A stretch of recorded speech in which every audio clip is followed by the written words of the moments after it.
Tonight, as you lie down and the room around you grows quiet, I want you to understand that you are not merely preparing to sleep.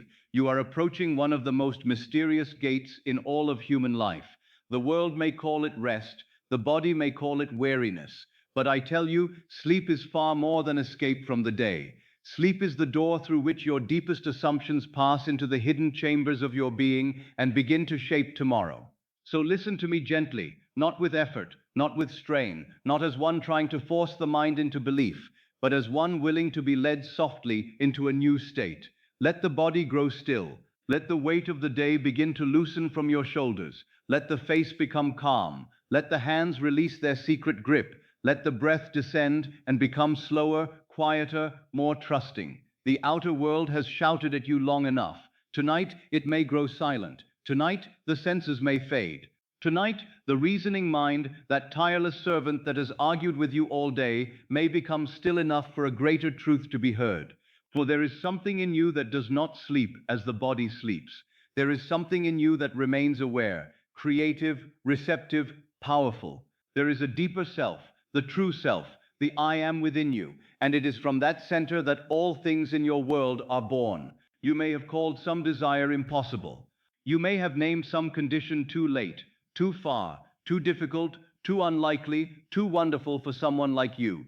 But I ask you tonight to consider this. What if the impossible is not a wall? What if the impossible is only an old assumption that has been believed for so long that it now appears solid?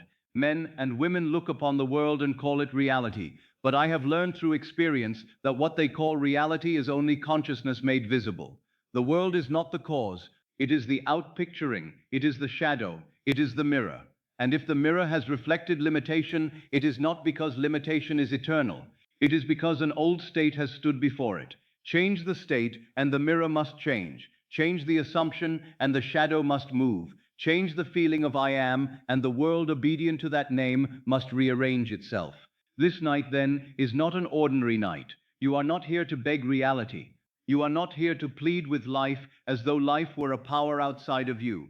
You are not here to ask the world for permission to become free. You are here to enter the state where reality obeys. You are here to discover that what you have called impossible is only a shadow that has not yet met your new state. And once it meets that state, once the inner assumption is altered, the impossible begins to soften, to dissolve, to rearrange itself until it appears as natural as breathing.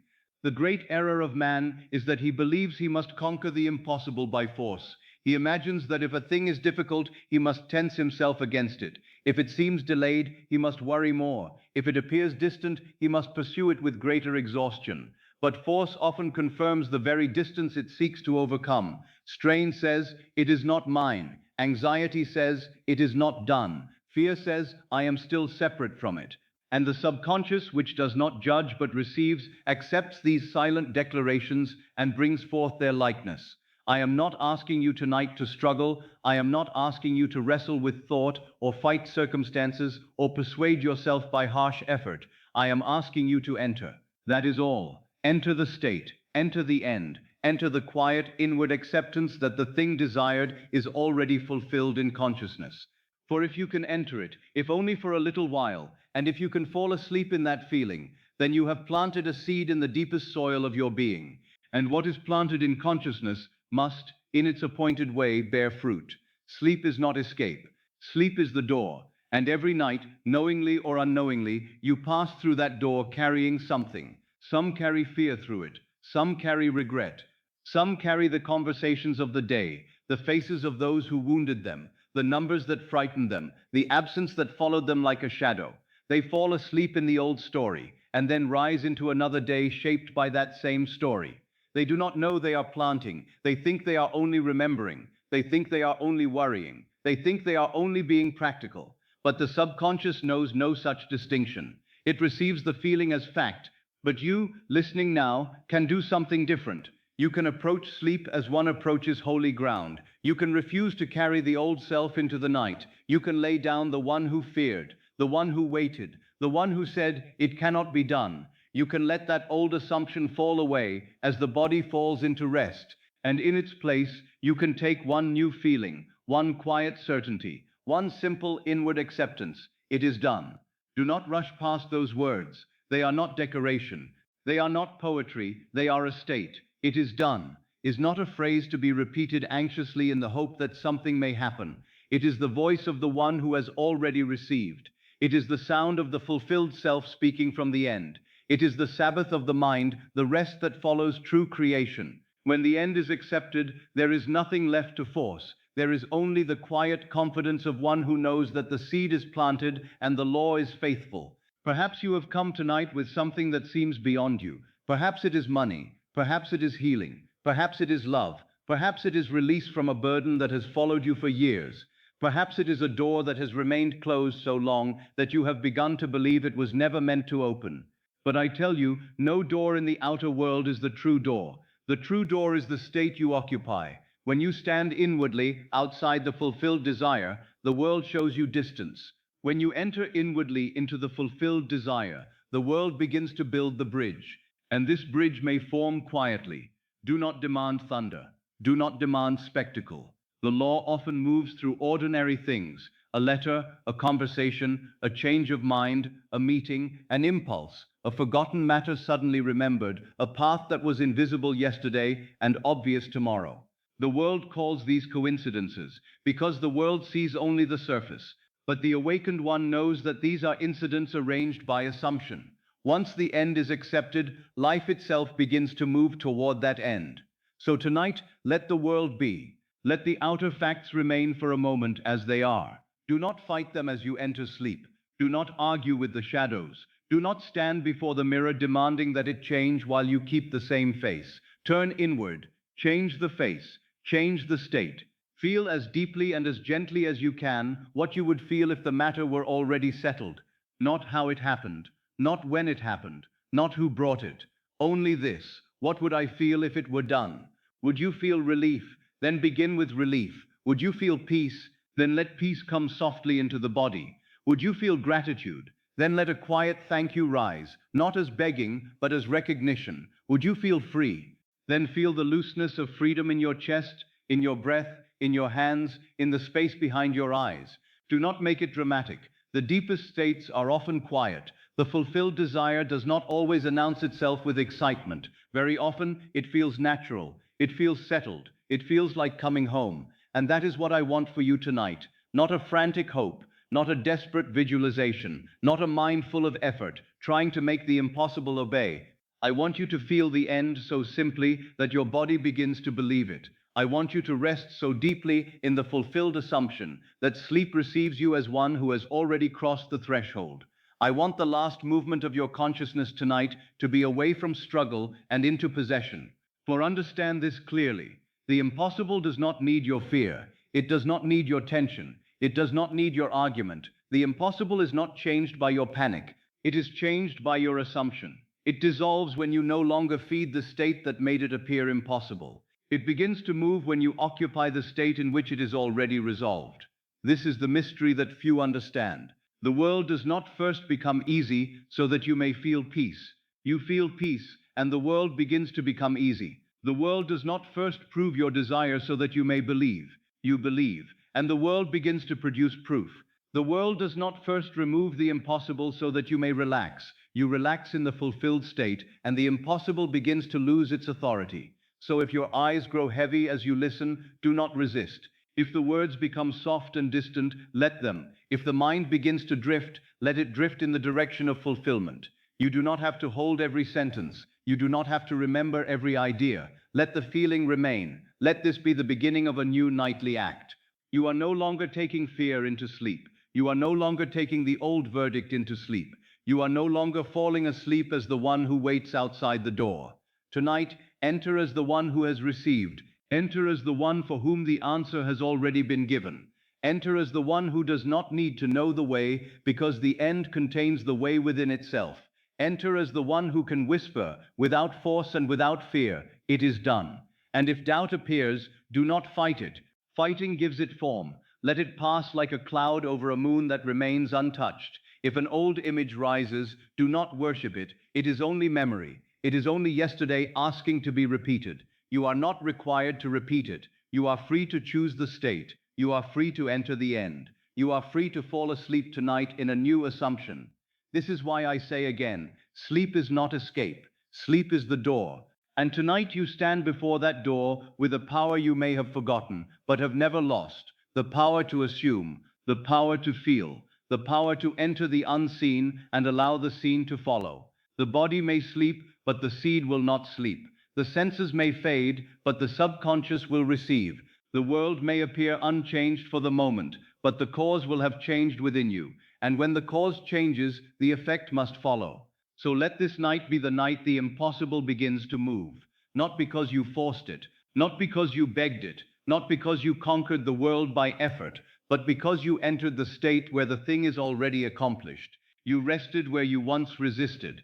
You allowed where you once strained. You slept not in absence but in fulfillment. Hear me softly now. What you have called impossible is not greater than imagination. It is not greater than consciousness. It is not greater than the I am within you. It is only an old shadow, and shadows must change when the light changes. Tonight, let the light change, let the state change, let the assumption change, and as you drift nearer and nearer to sleep, carry only this quiet knowing with you. It is done. The door is open, the seed is planted, the law works in silence, and the impossible has already begun to move. There is a belief so deeply woven into the mind of man that he rarely questions it. He accepts it as though it were nature itself. He says if a thing is great, it must be hard. If a desire seems impossible, I must struggle more. If I want it badly, I must worry about it constantly. If I stop forcing, nothing will happen. And because he believes this, he lives beneath a burden he was never meant to carry. This belief has made men old before their time. It has bent backs, tightened faces, shortened breath, and filled the night with restless turning. It has made women lie awake with eyes open in the dark, rehearsing the same fear again and again, believing that worry is love, that tension is responsibility, that anxiety is preparation. But I tell you, this is one of the great errors of the world. Worry is not preparation. Tension is not faith. Struggle is not proof of power. Very often, struggle is only the confession that the desire is not yet yours. The world teaches effort as cause. It tells you that outer pressure produces outer change. It says push harder, fight longer, calculate more, force more, demand more, fear more. It says that if the door has not opened, beat upon it with both fists. If the mirror does not show you what you desire, shout at the mirror. If the seed has not risen, dig into the soil and pull it upward with your hands. But the law does not speak this way. The law teaches that consciousness is cause. The law teaches that assumption is cause. The law teaches that the state you occupy within yourself is the invisible root from which the visible world grows. And this is why so many exhaust themselves and still remain where they are. They are trying to move the shadow while leaving the body unchanged. They are trying to rearrange the reflection while wearing the same face. They are trying to force the harvest while planting the same seed. And then, when life does not obey their effort, they say the thing is impossible. But it was not impossible. It was only being approached from the wrong state. You must understand this, and you must understand it gently, deeply, until it begins to loosen something inside you. The thing you desire does not become yours because you strain toward it. It becomes yours when you assume the state of having it. The outer world is not moved by your panic. It is moved by your accepted consciousness. The subconscious does not ask how badly you want. It does not measure the amount of pressure in your mind and reward you for suffering. It accepts what you feel to be true.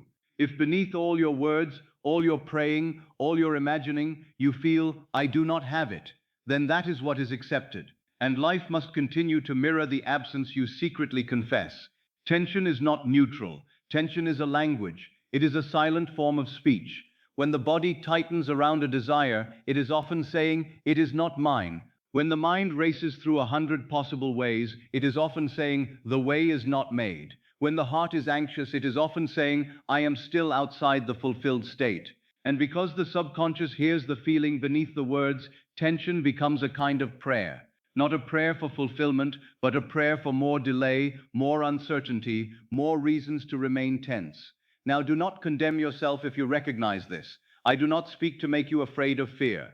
I speak to set you free from worshiping it. You have not ruined your life by being anxious. You have simply been using the law without knowing it. You have been imagining unconsciously. You have been assuming without realizing you were assuming. And the good news is this. The moment you see the state, you can leave it.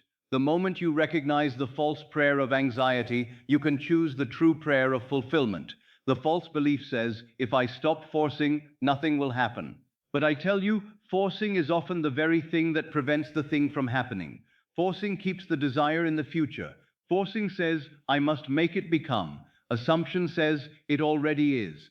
Forcing says, I am not yet there. Assumption says, I live from there now. Forcing says, life resists me. Assumption says, life mirrors me. And these are not small differences. They are different worlds. Imagine a man standing before a door. The door represents the thing he desires. He stands before it, trembling, pounding, shouting, pleading, saying, open, open, open. His whole body declares that he is outside. His every blow upon the door confesses separation. Now imagine another man, quiet within himself, who knows the door is already open in consciousness. He does not beat upon it. He does not collapse before it. He inwardly enters the room. He feels himself already inside. He accepts the state of being there. And because the world must reflect the state, the outer door begins to open in the only way it can. The door does not open because you panic before it. The mirror does not change because you shout at it. A seed does not grow faster because you squeeze it in your fist. And a clenched hand cannot receive. This is so simple that the proud mind passes over it. But the heart, if it is weary enough of struggle, will recognize the truth at once. A clenched hand cannot receive. It can only hold what it already has. It can only defend, grip, and fear loss. But when the hand opens, it is not weak. It is ready. It is available. It is in the posture of receiving. So it is with consciousness. When you clutch at your desire, when you grasp it with fear, when you hold it in anxiety, you do not draw it closer. You keep yourself in the state of one who is trying to get. And the one who is trying to get is not the one who has. You must move inwardly from trying to having, from seeking to being, from begging to assuming. That movement is quiet, but it is the movement upon which your world depends. The world has taught you to believe that desire must be carried like a weight. But I tell you, desire is not meant to be carried as a weight.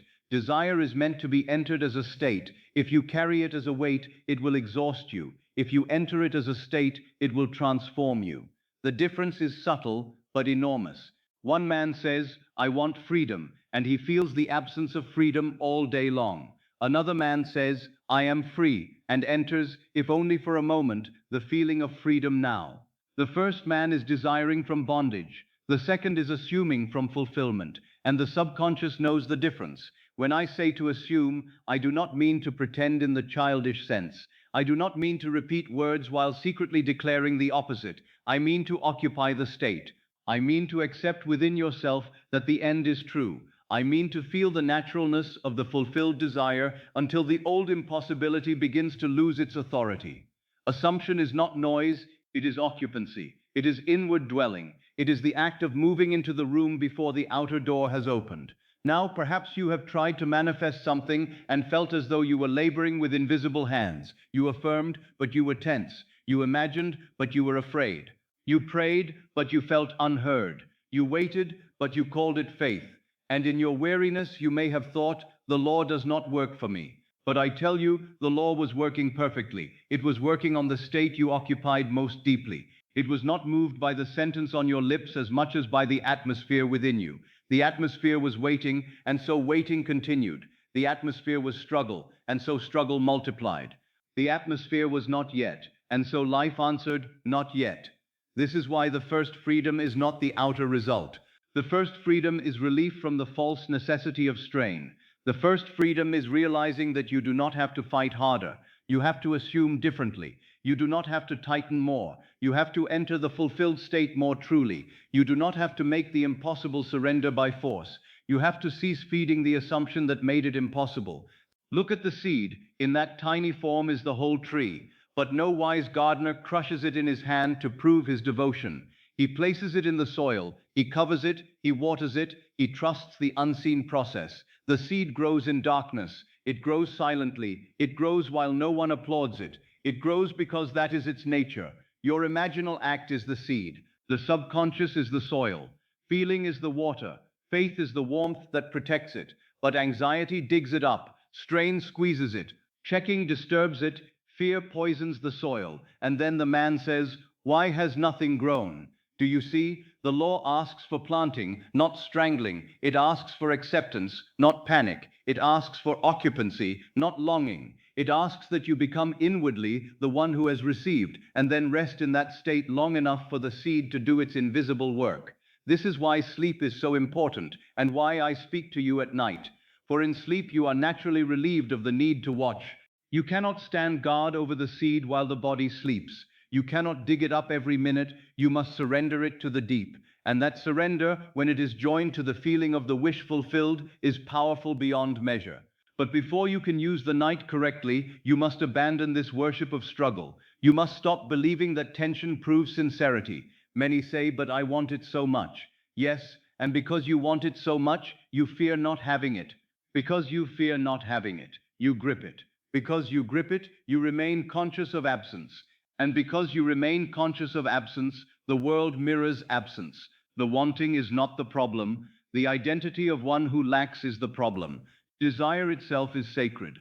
Desire is the call of a higher state. Desire is life within you seeking expansion. But the moment desire is clothed in fear, it becomes torment. The moment desire is clothed in assumption, it becomes creation. The same desire that tortured you can free you when you approach it from the end.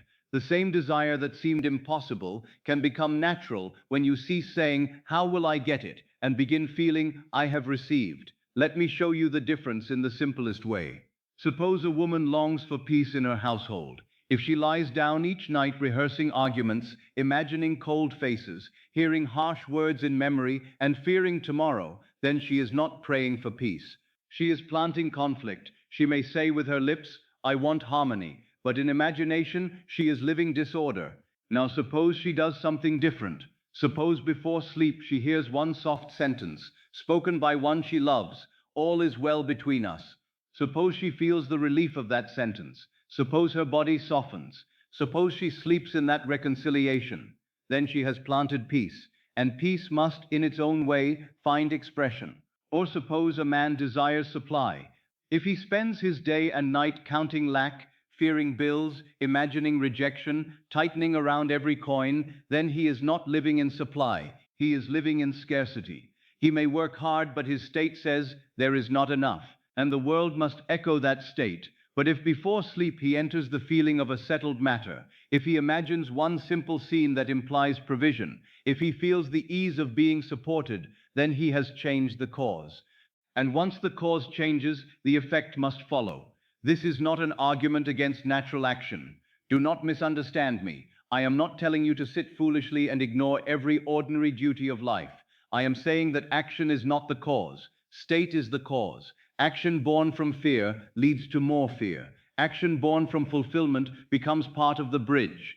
When the inner state is right, the next action comes naturally. You are moved, you meet the right person. You write the letter, you take the road, you speak the word, but it no longer feels like panic. It feels like being guided. It feels like life carrying you, because the bridge of incidents is forming beneath your feet. The world calls this luck. I call it law. The world sees only the surface. It sees a door open, a letter arrive, a person change, a sum of money appear, a condition resolve. It says, "What a fortunate turn." But the awakened one knows that the turn began inwardly. The door opened first in imagination. The letter arrived first in consciousness. The person changed first in assumption. The sum was received first in feeling. And then the world, having no power to resist the state accepted within, arranged itself accordingly. So tonight, if your desire seems impossible, do not ask yourself how hard you must struggle. Ask yourself what you have been assuming. Have you assumed that it is far? Have you assumed that it is difficult? Have you assumed that it happens for others, but not for you? Have you assumed that you must suffer before you receive? Have you assumed that rest is irresponsible? If so, then you have not been fighting the impossible. You have been feeding it. Withdraw that food. Withdraw your fear. Withdraw your reverence for the difficulty. Withdraw the nervous worship you have given to circumstances. The impossible has lived because you have clothed it with authority. Tonight, remove the garment. Let it be only an old shadow. Let it be only a habit of thought. Let it be only yesterday's reflection. And then, gently, calmly, begin to clothe yourself in the new state. Say within yourself, not with effort, but with quiet recognition, I do not need to struggle harder. I need to assume truly. Let that sentence loosen the body. Let it release the jaw. Let it soften the eyes. Let the breath descend. You have been told that to stop struggling is to lose control, but the opposite is true. When you stop struggling with the mirror, you finally return to the cause. When you stop fighting the shadow, you finally change the light. When you stop forcing the door, you finally enter the room within. There is a rest that belongs to the fulfilled desire. There is a calm that belongs to the one who has received. There is a silence that comes after the true imaginal act, and that silence is not emptiness. It is power. It is the Sabbath. It is the state in which you no longer labor mentally because the work has been done in consciousness. And from that rest, the world begins to move. So do not be afraid of peace. Many are afraid of peace because they think peace means they have stopped caring. But peace is not indifference. Peace is possession. Peace is what the heart feels when it knows the matter is settled. If you truly had the answer now, you would not be tense. If you truly held the proof now, you would not be restless. If you truly knew the door was open, you would not panic before it. Therefore, feel now what you would feel then. This is the law of reversibility. The feeling that would follow fulfillment can become the cause of fulfillment. The world says, when it happens, then I will rest. The law says, rest, and it will happen. The world says, when I see it, then I will believe. The law says, believe, and you will see. The world says, when the impossible becomes possible, then I will relax.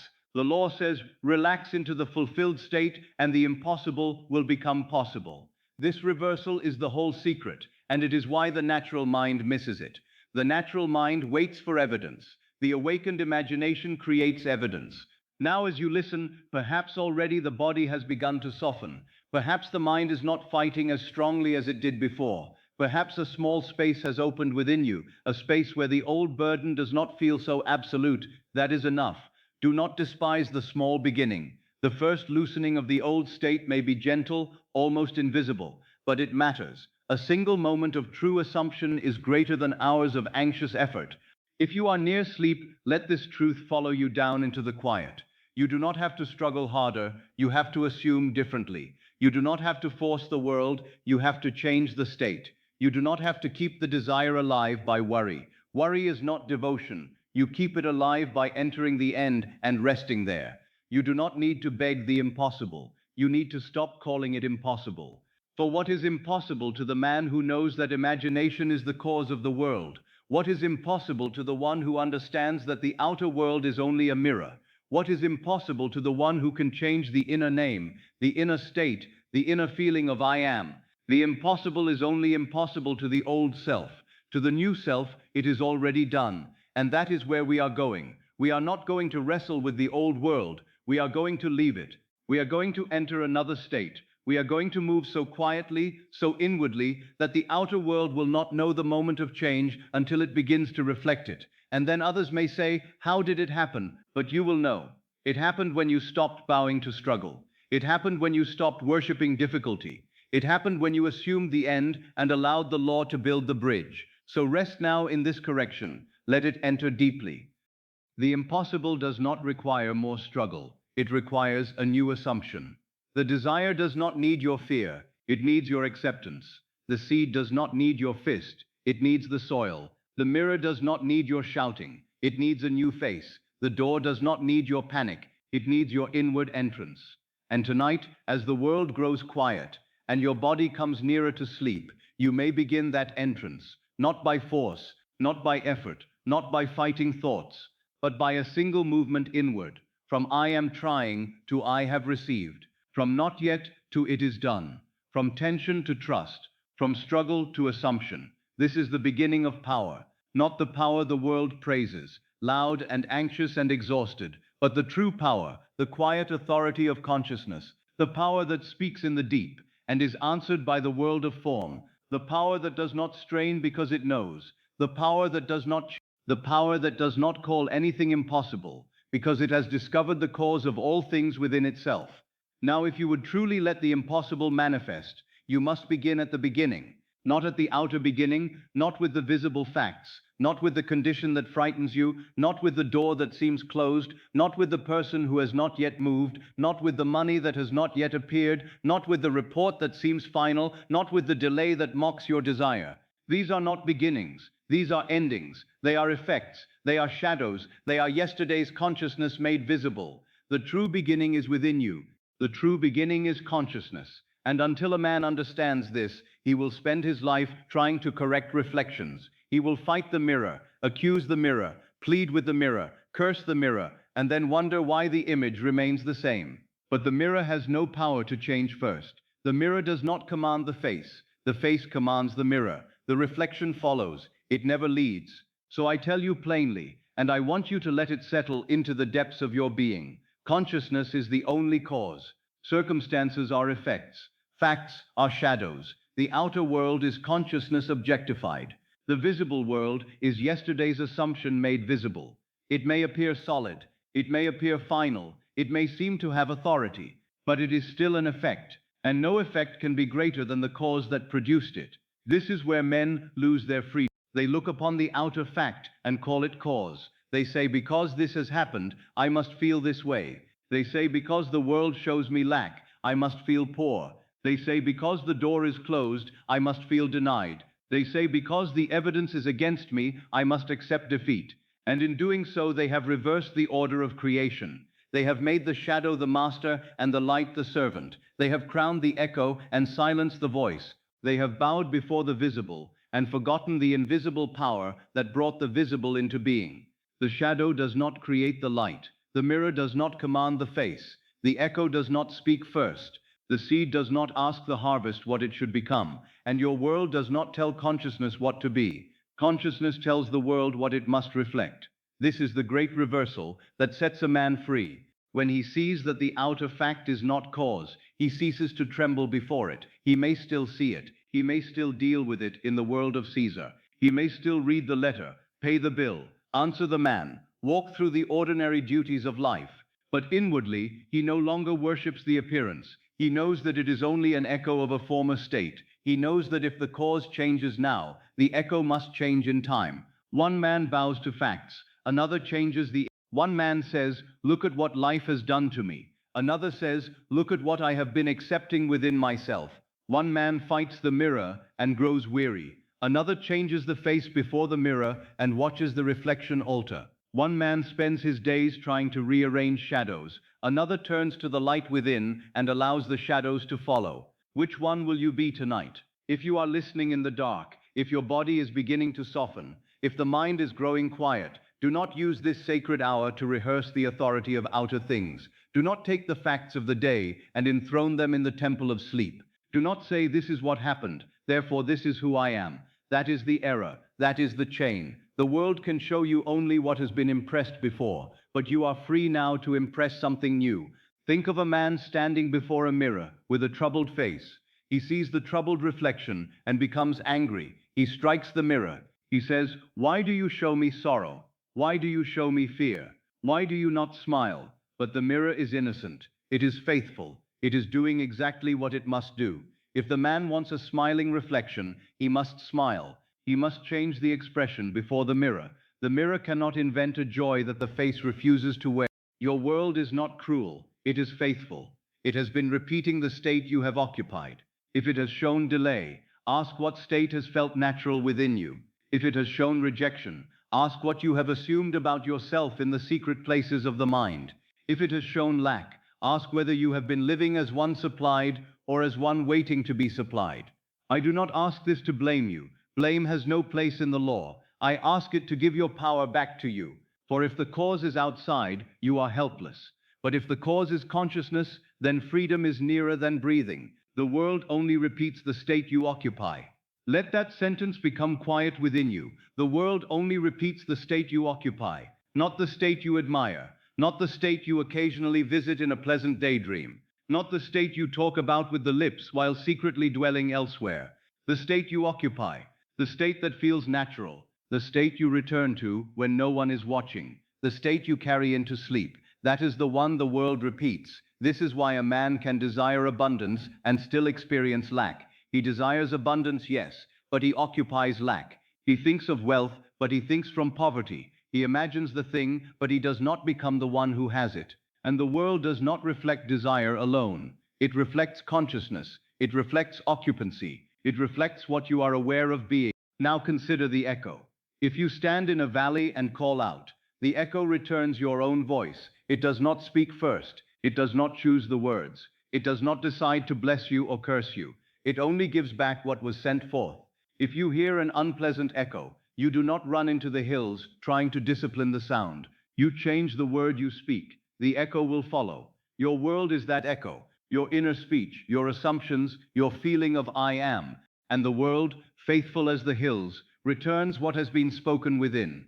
The echo does not speak first. So when the world tells you it is impossible, understand what you are hearing. You are hearing an old echo. You are hearing the return of some former assumption. You are hearing the voice of a state you have lived in. Do not answer it as though it were God. Do not kneel before it as though it were final. Say quietly within yourself, this is an echo. It has spoken. I now speak a new word. And what is that new word? It is not always a sentence. It is a state. It is the feeling of already being what you desire to be. It is the inner acceptance that the end is accomplished. It is the calm certainty that says without shouting, I am. And then you join to that sacred name the state you choose. I am free. I am supplied. I am loved. I am chosen. I am restored. I am healed. I am the one for whom the...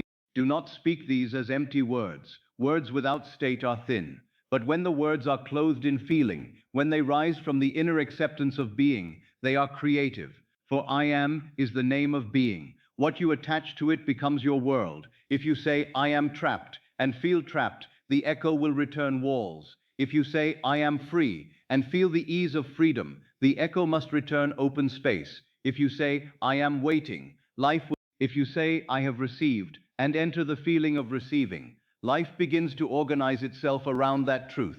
Again, do not force it. Do not shout it inwardly, as though volume could make it true. The subconscious is not moved by noise. It is moved by acceptance. It is moved by what feels natural. Therefore, when you say, I have received, let the body soften. Let the breath become quiet. Let the feeling be the feeling that would follow actual fulfillment.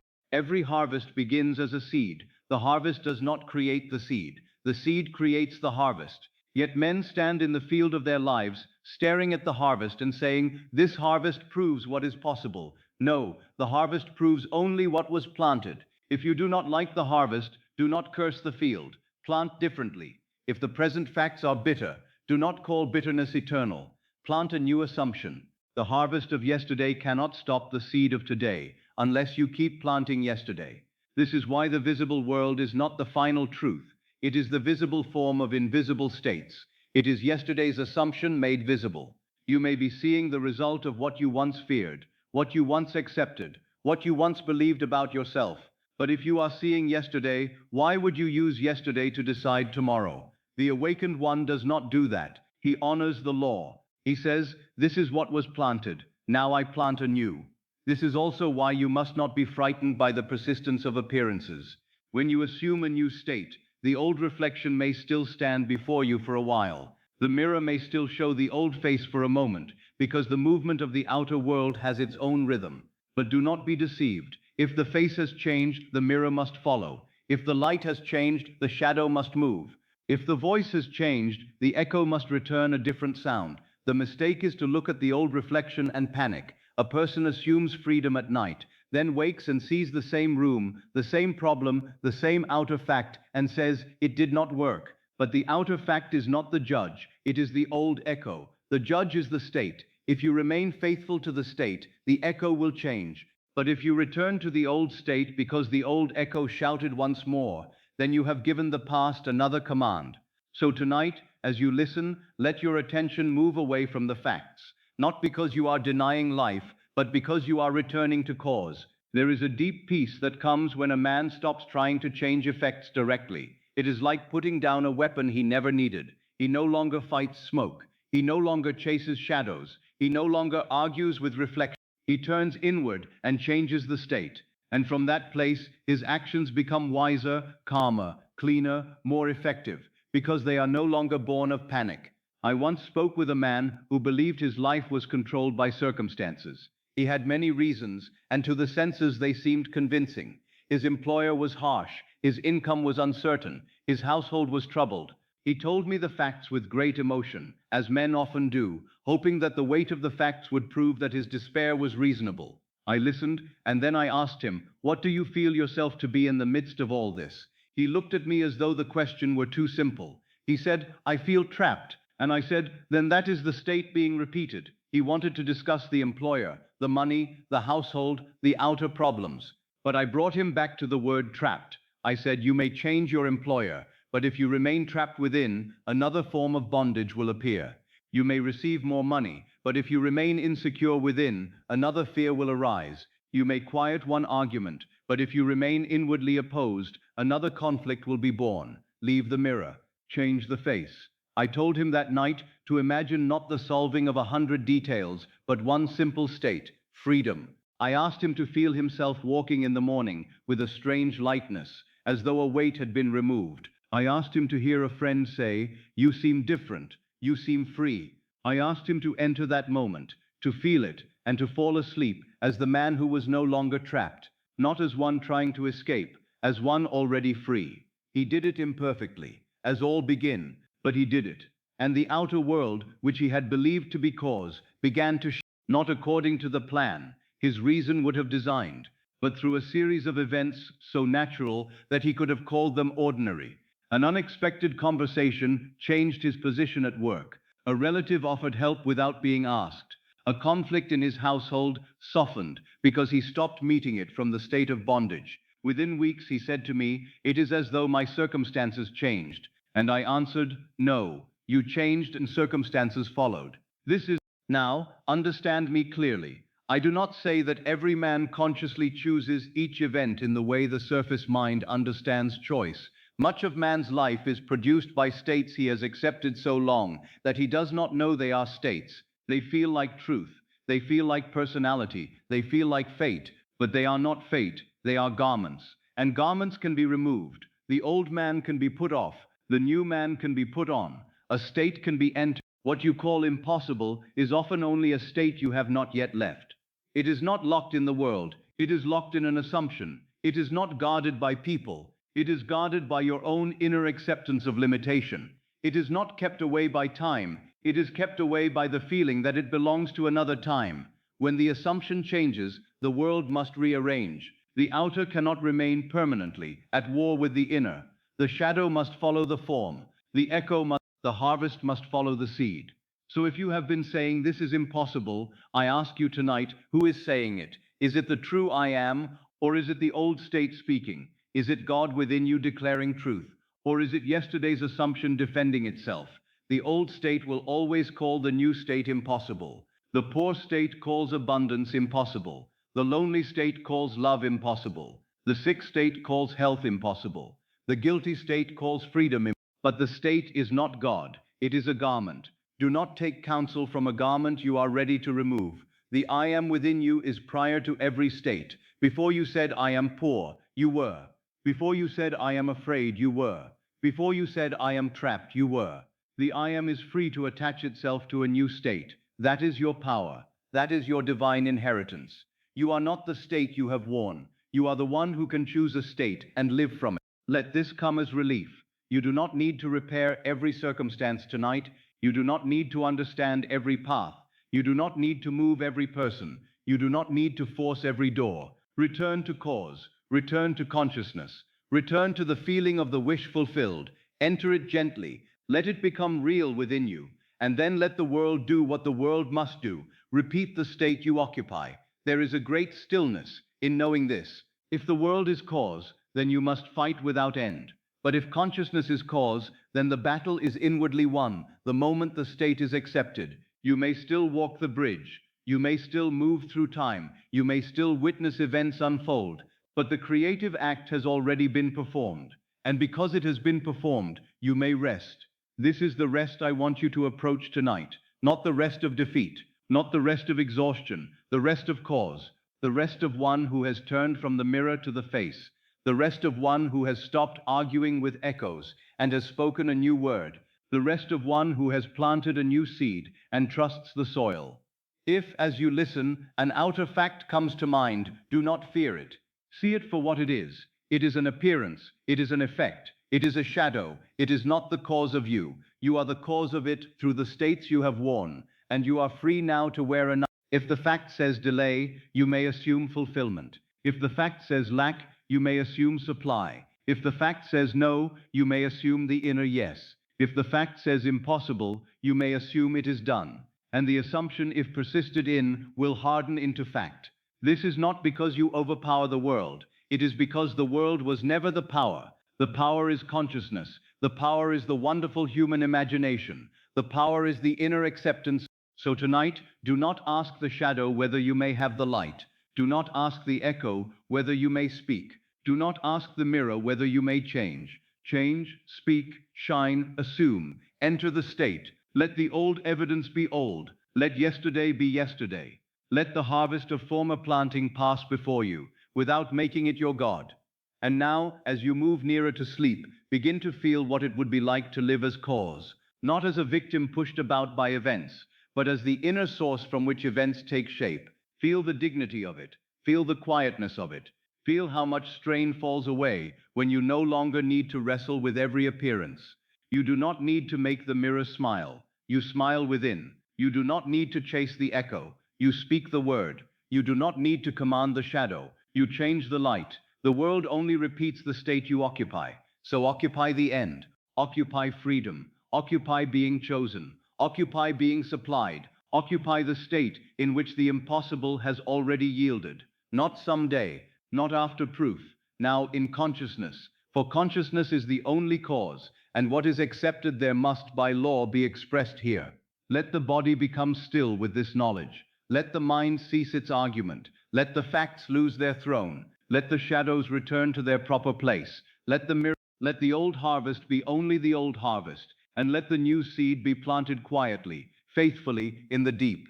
The impossible is not locked in the world. It is locked in an assumption. And tonight, the assumption can change. The moment it changes, the world has received a new command. And though you may not see it at once, the rearrangement has begun. The bridge has begun. The echo has begun to change its sound. The mirror has begun to prepare a new reflection. For the cause has changed within you. And once the cause has changed, the effect must follow. Now let us look directly at the word that has frightened the heart of man for ages: impossible. Men speak it with a kind of reverence, as though it were a decree from heaven. They say, it is impossible, and immediately the body tightens, the breath shortens, the imagination closes, and the old world stands firm again. But I tell you, impossible is not a final fact. It is not a divine verdict. It is not the voice of God. It is only an old assumption that has been repeated long enough to feel natural. This is the secret. Impossibility is familiarity mistaken for truth. A thing feels impossible because you have worn a state so long that the opposite state feels foreign. If a man has repeated poverty in imagination, wealth feels impossible. If he has repeated rejection, love feels impossible. If he has repeated failure, if he has repeated delay, sudden fulfillment feels impossible. But none of these are laws, they are states, and every state can be left. The tragedy is that man mistakes the familiar for the real. He says, this is how life is, when in truth he means, this is the state I have known most often. He says, this cannot happen for me, when in truth he means, I have not yet felt myself to be the one for whom it happens. He says, it is too late, when in truth he means, I have lived so long in waiting that arrival feels unnatural. Do you see? He is not describing reality. He is describing his inner dwelling place. The impossible is an old garment. It may have been worn for many years. It may fit the body of habit so closely that you mistake it for your skin. But it is still a garment, and a garment can be removed. The poor man is not poverty itself. He is the rejected woman is not rejection itself. She is the I am wearing the garment of being unwanted. The man who has failed is not failure itself. He is the I am wearing the garment of defeat. And the moment the garment is laid aside and another is put on, the world must, in time, reflect the new clothing. This is why Scripture speaks of putting off the old man and putting on the new. It is not poetry merely. It is psychological law. The old man is the old man is the state that says, I cannot. The old man is the inner conversation that says, it has never worked for me. The old man is the mood that expects the same disappointment, the same delay, the same closed door. But the old man is not your true being. He is a state. And you are not condemned to remain in a state simply because you have lived in it before. The impossible is yesterday's assumption, asking to be worshipped again. That is all. It appears before you as fact, as evidence, as history, as reason, as memory, and it says, bow to me, believe me again, call me true again, carry me into sleep again, repeat me tomorrow. And if you bow, it remains. If you call it true, it strengthens. If you carry it into sleep, it takes root again. But if you see it for what it is, an old assumption seeking another day of life, you can refuse to feed it. The impossible only survives. Now, this does not mean you must fight it. Do not fight the impossible. Fighting gives it dignity. Fighting says it is powerful. Fighting says it stands outside you as an enemy with authority. No, see it quietly. See it clearly. See that it is not an enemy in the world, but a state in consciousness. And then, instead of wrestling with it, leave it. Move. Enter another state. Assume the end. Feel the wish fulfilled. Let the old assumption die from. If poverty has been repeated, wealth feels impossible. But poverty is not a law. Poverty is a state of consciousness, a concept of self, an inner atmosphere. It is not merely the absence of money. It is the feeling of not enough.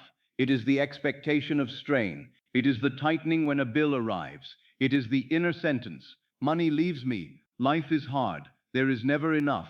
Repeat that feeling often enough, and the world must clothe itself in. Then the man looks upon those circumstances and says, see, wealth is impossible. But wealth was not impossible. Wealth was only unfamiliar to the state he occupied. Let that man change his state. Let him fall asleep, not as one pursued by lack, but as one quietly supplied. Let him feel, not wildly, not hysterically, but naturally, the relief of enough. Let him hear within himself a simple sentence, all is provided. Let him enter the atmosphere of sufficiency until it feels less like a dream and more like home. If he persists, the old impossibility begins to crack, not because he attacks poverty, but because he no longer occupies poverty. The world must follow the new state. If rejection has been repeated, love feels impossible. But rejection is not a law, it is a state. A woman may have heard unkind words, may have been overlooked, may have been left, may have carried the ache of not being chosen for so long that being loved now feels like a story belonging to another. She says, love is impossible for me. But what is she truly saying? She is saying, I have felt unwanted so long that being wanted feels unnatural. That is not truth, that is familiarity. Let her revise the old scenes. Let her stop rehearsing the faces that turned away. Let her stop sleeping in the feeling of being forgotten. Let her imagine before sleep one simple moment that implies she is cherished. Perhaps a hand holding hers with certainty. Perhaps a voice saying, you are deeply loved. Perhaps the quiet feeling of being at home in another's affection. Let her not beg for love. Let her become inwardly the one who is loved. Then what was called impossible begins to soften, for love was never locked outside her. It was locked within the assumption that she was not chosen. If failure has been repeated, success feels impossible. But failure is not a law. Failure is a garment. It is a memory repeated with feeling. It is the old scene replayed until it becomes identity. A man fails once, then remembers it 1,000 times. Each remembrance is not memory alone. It is a new planting. He says, I failed. And then he says it with feeling until finally he says, I am a failure. That is the danger. He has joined the sacred name I am to a passing event and made an identity from a shadow. But the event was not final. The feeling made it continue.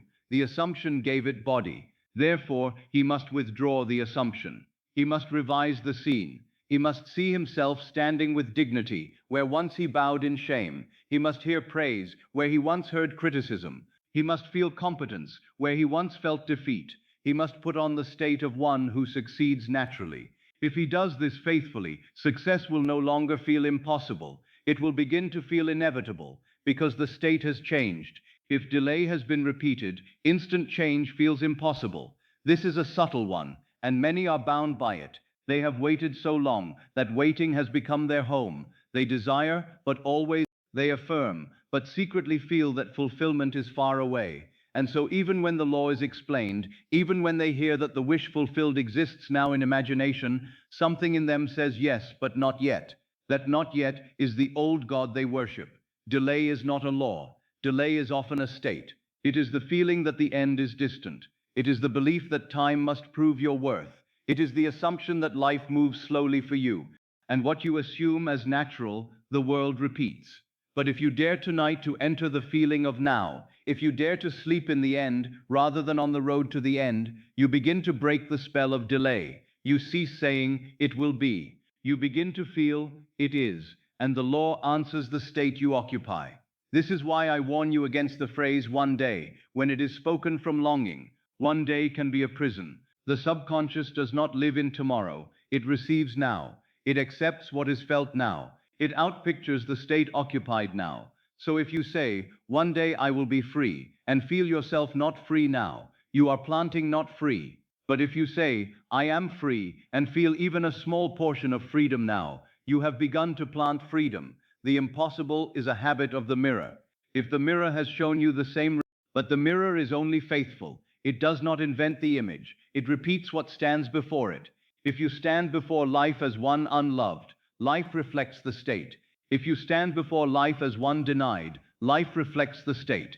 If you stand before life as one always waiting, life reflects the state. Then, because the reflection repeats, you call it impossible. But it is not impossible. It is a habit of reflection. Change the one who stands before the mirror, and the mirror must learn a new image. Now, when I say the mirror must learn, I speak in a manner of illustration. The world itself does not reason, it reflects. But to you, as you change, it may seem as though life is learning to treat you differently. People may soften, doors may open, timing may change, opportunities may appear, coincidences may gather around you like witnesses, and the old, but do not call it strange, call it lawful. The world is repeating the new state. You must stop giving the impossible a throne in your imagination. Many do this without knowing it. They speak of the impossible with intensity. They describe it in detail. They tell themselves why it cannot happen. They rehearse the evidence. They gather witnesses for limitation. They build a case against their own desire and then wonder why the desire does not arrive. They do not see that every argument for impossibility is an offering laid before an old assumption. Do not worship the old assumption. Do not feed it with explanation. You do not need to prove to yourself why the old state exists. It exists because it has been occupied. Leave it. That is all. Leave it as you would leave a room whose air has grown heavy. You do not need to fight the room. You walk out. You enter another atmosphere. You leave it by assuming another, not by hating the old. Hatred binds you to what you hate, not by fearing the old. Fear gives it life. You leave it by turning inward to the fulfilled desire and feeling it as real. You leave poverty by entering supply. You leave rejection by entering being loved. You leave failure by entering success. You leave delay by entering now. You leave impossibility. It is gentle, but it is not weak. It is inward, but it is not vague. It is quiet, but it is creative. To the outer man, nothing may seem to be happening in the moment you assume, but in the invisible, the cause has changed. And once the cause has changed, the world begins to move, whether you perceive it immediately or not. Think of a field in winter. The surface seems dead, the trees are bare, the earth, but hidden beneath the visible, life is preparing itself. The season will change, the seed will answer the warmth. The impossible spring will appear, but spring was impossible only to the one who mistook winter for eternity. So it is with your life. Do not mistake a season for a law. Do not mistake an appearance for a decree. Do not mistake the past for God. The past is not God. The facts are not God. And the I am is free to assume. Now perhaps you have a condition that has repeated for many years. Because it has repeated, it feels permanent. Because it feels permanent, you call it impossible. Because you call it impossible, you continue to feel it as permanent.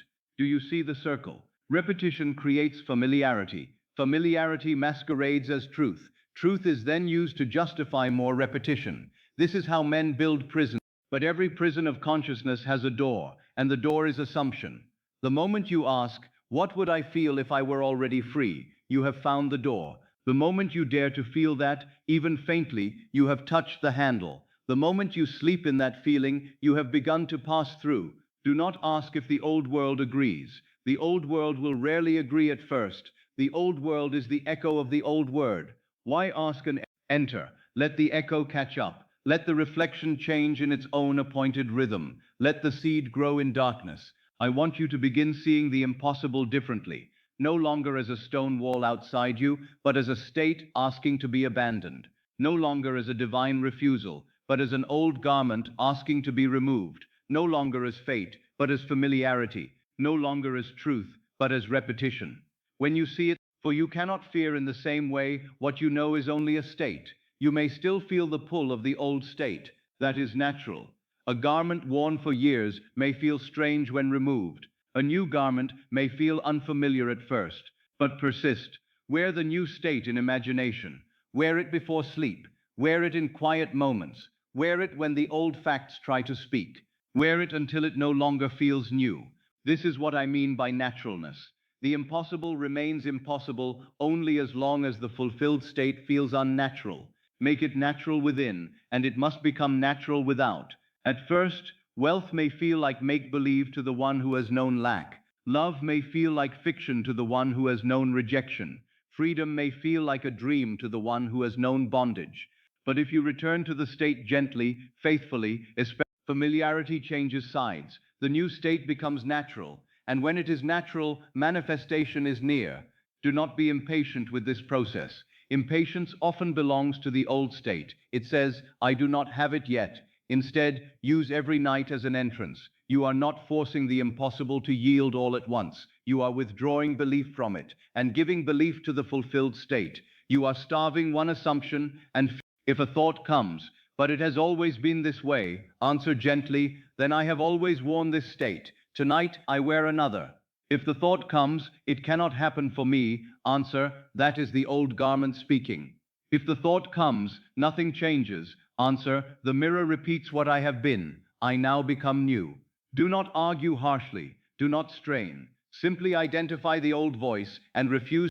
It will use memory, it will use evidence, it will use the voices of others. It will say, be realistic. But what does it call realistic? It calls the past realistic. It calls the old harvest realistic. It calls yesterday's shadow realistic. I call consciousness realistic.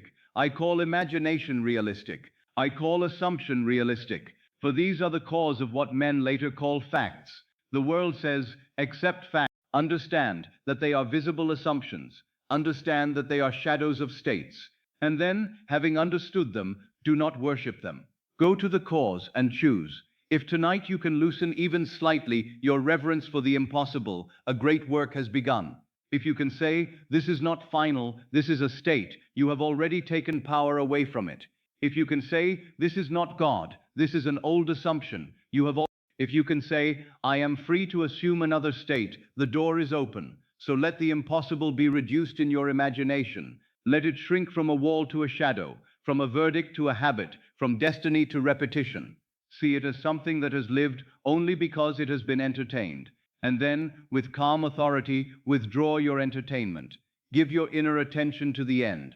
Give your feeling to fulfillment. Give your sleep to the new. For tonight, you are not here to repeat impossibility. You are here to abandon it. You are here to stop calling the old assumption real. You are here to stop carrying yesterday's state into tomorrow's creation. You are here to enter the inner reality, where the desire is already accomplished. And as you do, perhaps the outer world is still quiet. That is fine. The seed grows in silence. Perhaps no one around you knows that anything has. The deepest changes are invisible at first. Perhaps the facts have not yet shifted. That is fine. Facts are shadows, and shadows follow. The important thing is that within you the throne has changed. The impossible is no longer king. The fulfilled state has been accepted. Let the body rest in that. Let the mind soften around it. Let the old word impossible become distant, weak, almost unreal. And let a new word rise in its place, not possible. No, more than possible, done. For in imagination, the end is already complete. And what is accepted in imagination must, by the law of consciousness, seek expression in the world. The impossible was only the name you gave to the old state. Tonight, as the old state loosens, the name loses power, and what once seemed impossible begins, even now, to become natural. There is an hour in every day that it does not arrive with trumpets. It does not announce itself as sacred. It comes softly, at the edge of weariness, when the lamp is dim, when the body longs to rest, when the noise of the world begins to withdraw. And because it is common, men miss its majesty. I speak of the hour before sleep. This hour is not empty. It is not merely the end of the day. It is one of the most creative passages in your life. It is the golden doorway between the visible and the invisible, between the senses and the subconscious, between what you have called fact and what you are now willing to assume as truth. It is the holy interval in which the conscious mind, so proud and argumentative in the day, begins to loosen its grip. The senses grow dim, the reasoning mind weakens, resistance softens, and the subconscious, that faithful servant, that fertile soil, you pass through this threshold every night. Whether you know the law or not, you pass through it. Whether you are afraid or faithful, you pass through it. Whether you plant consciously or unconsciously, you pass through it. And what you carry through this doorway does not vanish. It is received. It is impressed. It sinks down into the depths. The last feeling of the night becomes the seed of tomorrow. Let this sentence move gently through you. The last feeling of the night becomes the seed of tomorrow. Not the loudest sentence, not the most repeated phrase, not the thing you say you want while your heart is somewhere else. The feeling, the mood, the accepted state, the atmosphere you carry as you drift beyond waking thought. That is the seed. And every seed must bear fruit after its kind. Most men do not know this. They lie down as though sleep were merely unconsciousness, as though the night were a blank space in which nothing is done. But no night is blank. The mind is always carrying something into the deep. One carries worry, another carries resentment, another carries fear about money, another carries the memory of rejection, another carries the feeling of being late, defeated, forgotten, unwanted, unsafe. They close their eyes, but they do not close the old. They carry the old man into the holy chamber of sleep. Then they wake and wonder why yesterday has returned wearing a new face. But the law is faithful. If a man falls asleep feeling trapped, he has planted the seed of bondage. If he falls asleep feeling anxious, he has planted the seed of further anxiety. If he falls asleep rehearsing arguments, he has planted conflict. If he falls asleep counting lack, he has planted scarcity. He may call it preparing for tomorrow, but the subconscious does not call it preparation. The subconscious receives it as instruction. I have seen people pray beautifully with their lips and then sleep in fear. They speak of God, yet carry dread into the night. They affirm abundance, yet fall asleep feeling poor. They declare health, yet sink into sleep feeling the body as an enemy. They speak of love, yet sleep in the ache of being unwanted. And then they say, why has my prayer not been answered? But it has been answered.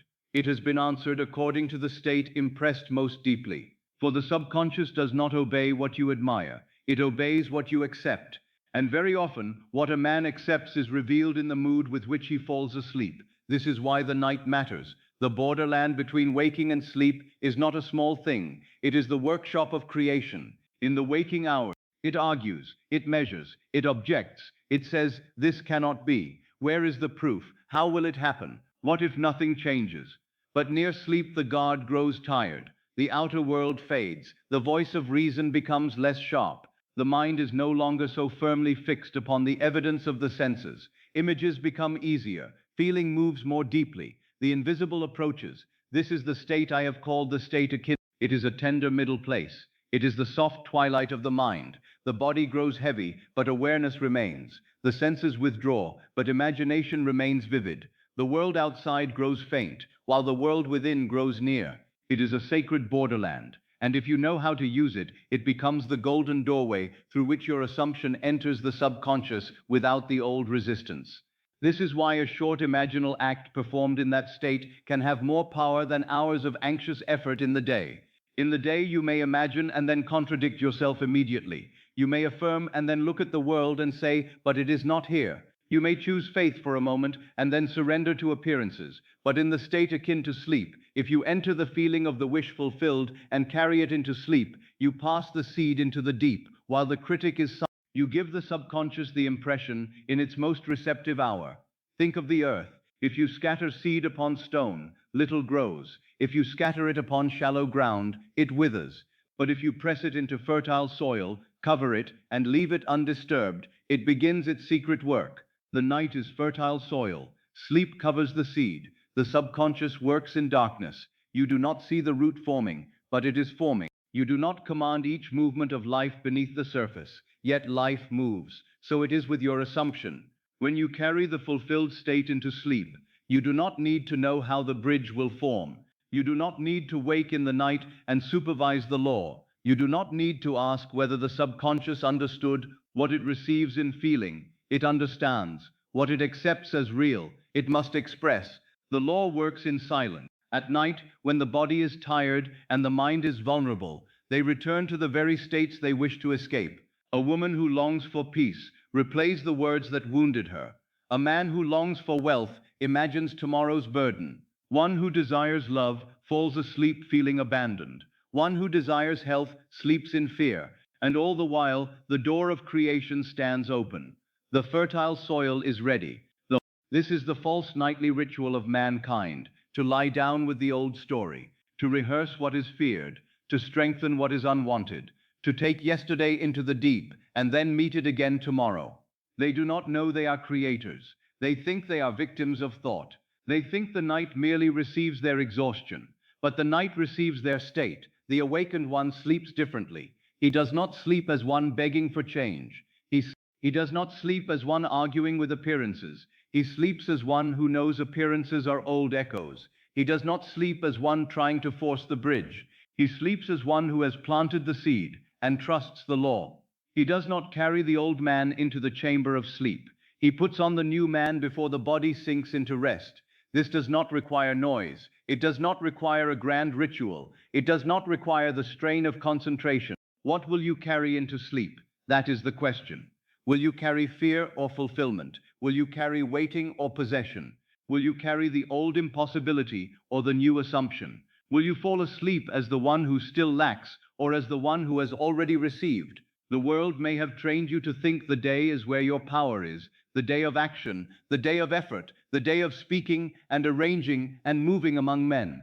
But I tell you that the night, rightly used, can change the quality of all your days, for the day is often the harvest. The night is often the planting. The day shows you what has been accepted. The night gives you the chance to accept something new. If you would change the day, change the night. Do not let this sound like a mere habit or comfort. It is law. If the final mood before sleep is one of lack, lack is impressed. If the final mood is one of fear, fear is impressed.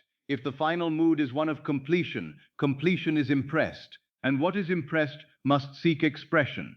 Now perhaps you say, but Neville, I am tired at night. My mind runs. I cannot always control what I feel. I know the movement of the mind. I know how thoughts can rush in when the outer world grows quiet. But you are not asked to fight them. You are asked, if an old worry appears, do not wrestle with it. Do not make it an enemy. Simply turn from it as you would turn from an unwanted conversation, and return to the end. Ask yourself softly, what would I feel if it were already done?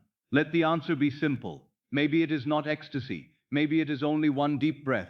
Maybe it is the feeling of a burden lifted. Maybe it is the warmth of being safe. Maybe it is the calm of knowing the matter is settled. One true feeling of relief is more powerful than 100 strained sentences. When you feel that relief, remain with it. Let the body respond. Let the shoulders fall. Let the jaw soften. Let the breath slow. Let the bed beneath you feel like the world supporting you. Let the darkness become kind. Let the room be quiet. Let the old evidence stand outside the door. You are entering another chamber now, an inner chamber, a holy inner. Bring the new assumption, and if sleep comes, let it come. Do not resist sleep because you think you must finish some perfect exercise. If you fall asleep in the feeling, you have succeeded. The final feeling enters deeply. Sleep carries it beyond the surface mind. What you cannot hold by effort, sleep delivers into the deep. That is why I have said again and again to fall asleep in the assumption of the wish fulfilled. Fall asleep as the one already loved. Fall asleep as the one already supplied. Fall asleep as the one already healed. Fall asleep as the one for whom the impossible has already yielded. Not tomorrow, not one day, not after proof.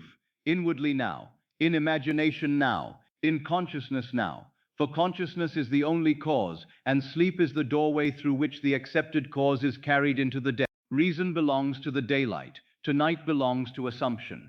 Reason asks, how will this be? Assumption says, it is. Reason asks, when will it come? Assumption says, I have received. Reason asks, what if it fails? Assumption says, the law is faithful. Do not argue with reason. Let it grow drowsy. Let it lose interest. Let the deeper self speak. There is a wisdom in the body when the body trusts, it releases. When it feels safe, it opens. When it believes the burden is gone, it rests. Use this. Let the body become the servant of your assumption. If your desire were fulfilled, would you be gripping the sheet with fear? Would you be breathing sharply? Would you be rehearsing disaster? No. You would soften. You would rest. You would feel the quiet finality of a settled matter. Therefore, begin to feel that now. The state akin to sleep is kind to you because it does not require the harsh discipline of the waking mind. It asks only that you lean inwardly toward the end. It asks that you allow the wish fulfilled to become more real than the problem, if only for the last few moments of the night. And those few moments are sacred. A small seed is enough if it is living. A short scene is enough if it is felt. A simple phrase is enough if it carries the state. Do not think you must make the impossible bow by intensity. The night does not need intensity. It needs acceptance. It needs the quiet consent of your being. It needs you to stop saying, this cannot be, and begin resting in, it is done. It needs the old resistance to soften. It needs the final mood to agree with the fulfilled desire. This is why many who struggle all day can change by changing the night. In the day, they are pulled by duties. They are tempted to react. But at night, alone with consciousness, the truth can be chosen. At night, the old world loses its sharpness. At night, the door opens. At night, the deep receives. So tonight, do not waste the threshold. Do not fall asleep as though nothing important is happening. Do not carry fear into the workshop of creation. Do not bring the old impossibility and lay it upon the altar of the sub. Bring the inner proof. Bring one simple certainty. I have received. Let the darkness be your ally. Let the quiet be your temple. Let the softening of the body be the sign that you are no longer fighting. Let sleep become the witness that you trust the seed enough to leave it in the soil. You do not need to dig. You do not need to check. You do not need to hold the world together while you rest. The law does not sleep. The subconscious does not forget. The seed once planted begins its silent work. And when you wake, do not be surprised if at first the world looks familiar. A seed beneath the soil is not seen immediately. But something has changed. The cause has been touched. The deep has received a new instruction. If you remain faithful, if you do not dig it up with anxious checking, if you continue to sleep in the end, the visible world must begin to bear witness. Therefore, regard this. You are not helpless before sleep. You are not merely disappearing into darkness. You are entering the most tender workshop of creation. You are passing through the golden doorway. You are moving through the borderland, where resistance fades and imagination can be accepted as fact. The last feeling of the night becomes the seed of tomorrow. So choose the feeling. Choose it gently. Choose it again, if the mind wanders. Choose the relief of completion. Choose the freedom of one who no longer needs proof to know. Choose the state in which the impossible is already resolved. And then sleep. Sleep not as one defeated by the day, but as one who plants deliberately. Sleep not as one pursued by shadows, but as one who has found the light. Sleep not as one begging the world, but as one who has entered the inner reality from which the world must take its form. Sleep as the awakened one sleeps, for sleep is not escape. Sleep is the door, and tonight you may pass through that door as the one who has already received. Now I will speak to you of the state akin to sleep. And I want you to receive these words gently, because this state is not something strange or difficult. It is not a mystery reserved for the few. You have entered it countless times in your life. Every night, as the body loosens and the world becomes faint, you pass through it. The difference now is that you will learn to pass through it deliberately, carrying with you the feeling of the wish fulfilled. The state akin to sleep is the doorway of the subconscious. It is the borderland between waking and sleep. It is that soft, tender interval when you are still aware, yet no longer fully attached to the outer world. The body grows heavy, the breath slows, thoughts become softer, the room fades, the senses withdraw, images, the inner world feels nearer than the outer world. And in that moment, if you know what you are doing, you may impress the subconscious with an assumption so deeply that the world itself must, in time, obey. Do not make this difficult. The mind loves to make simple things difficult because it believes difficulty gives them importance. But the law is simple. To enter the state akin to sleep, you do not fight yourself. You do not strain to visualize. You do not demand perfection. You do not try to hypnotize yourself. You simply soften and enter. Think of the evening. You lie down. The body is tired from the day. Perhaps the hands have carried more than they should have carried. Perhaps the brow has held thoughts too tightly. Perhaps the heart has moved through fear, hope, disappointment, expectation. But now the body begins to release. The bed receives you. The room grows quiet. The air seems still. You are not asked to conquer the mind.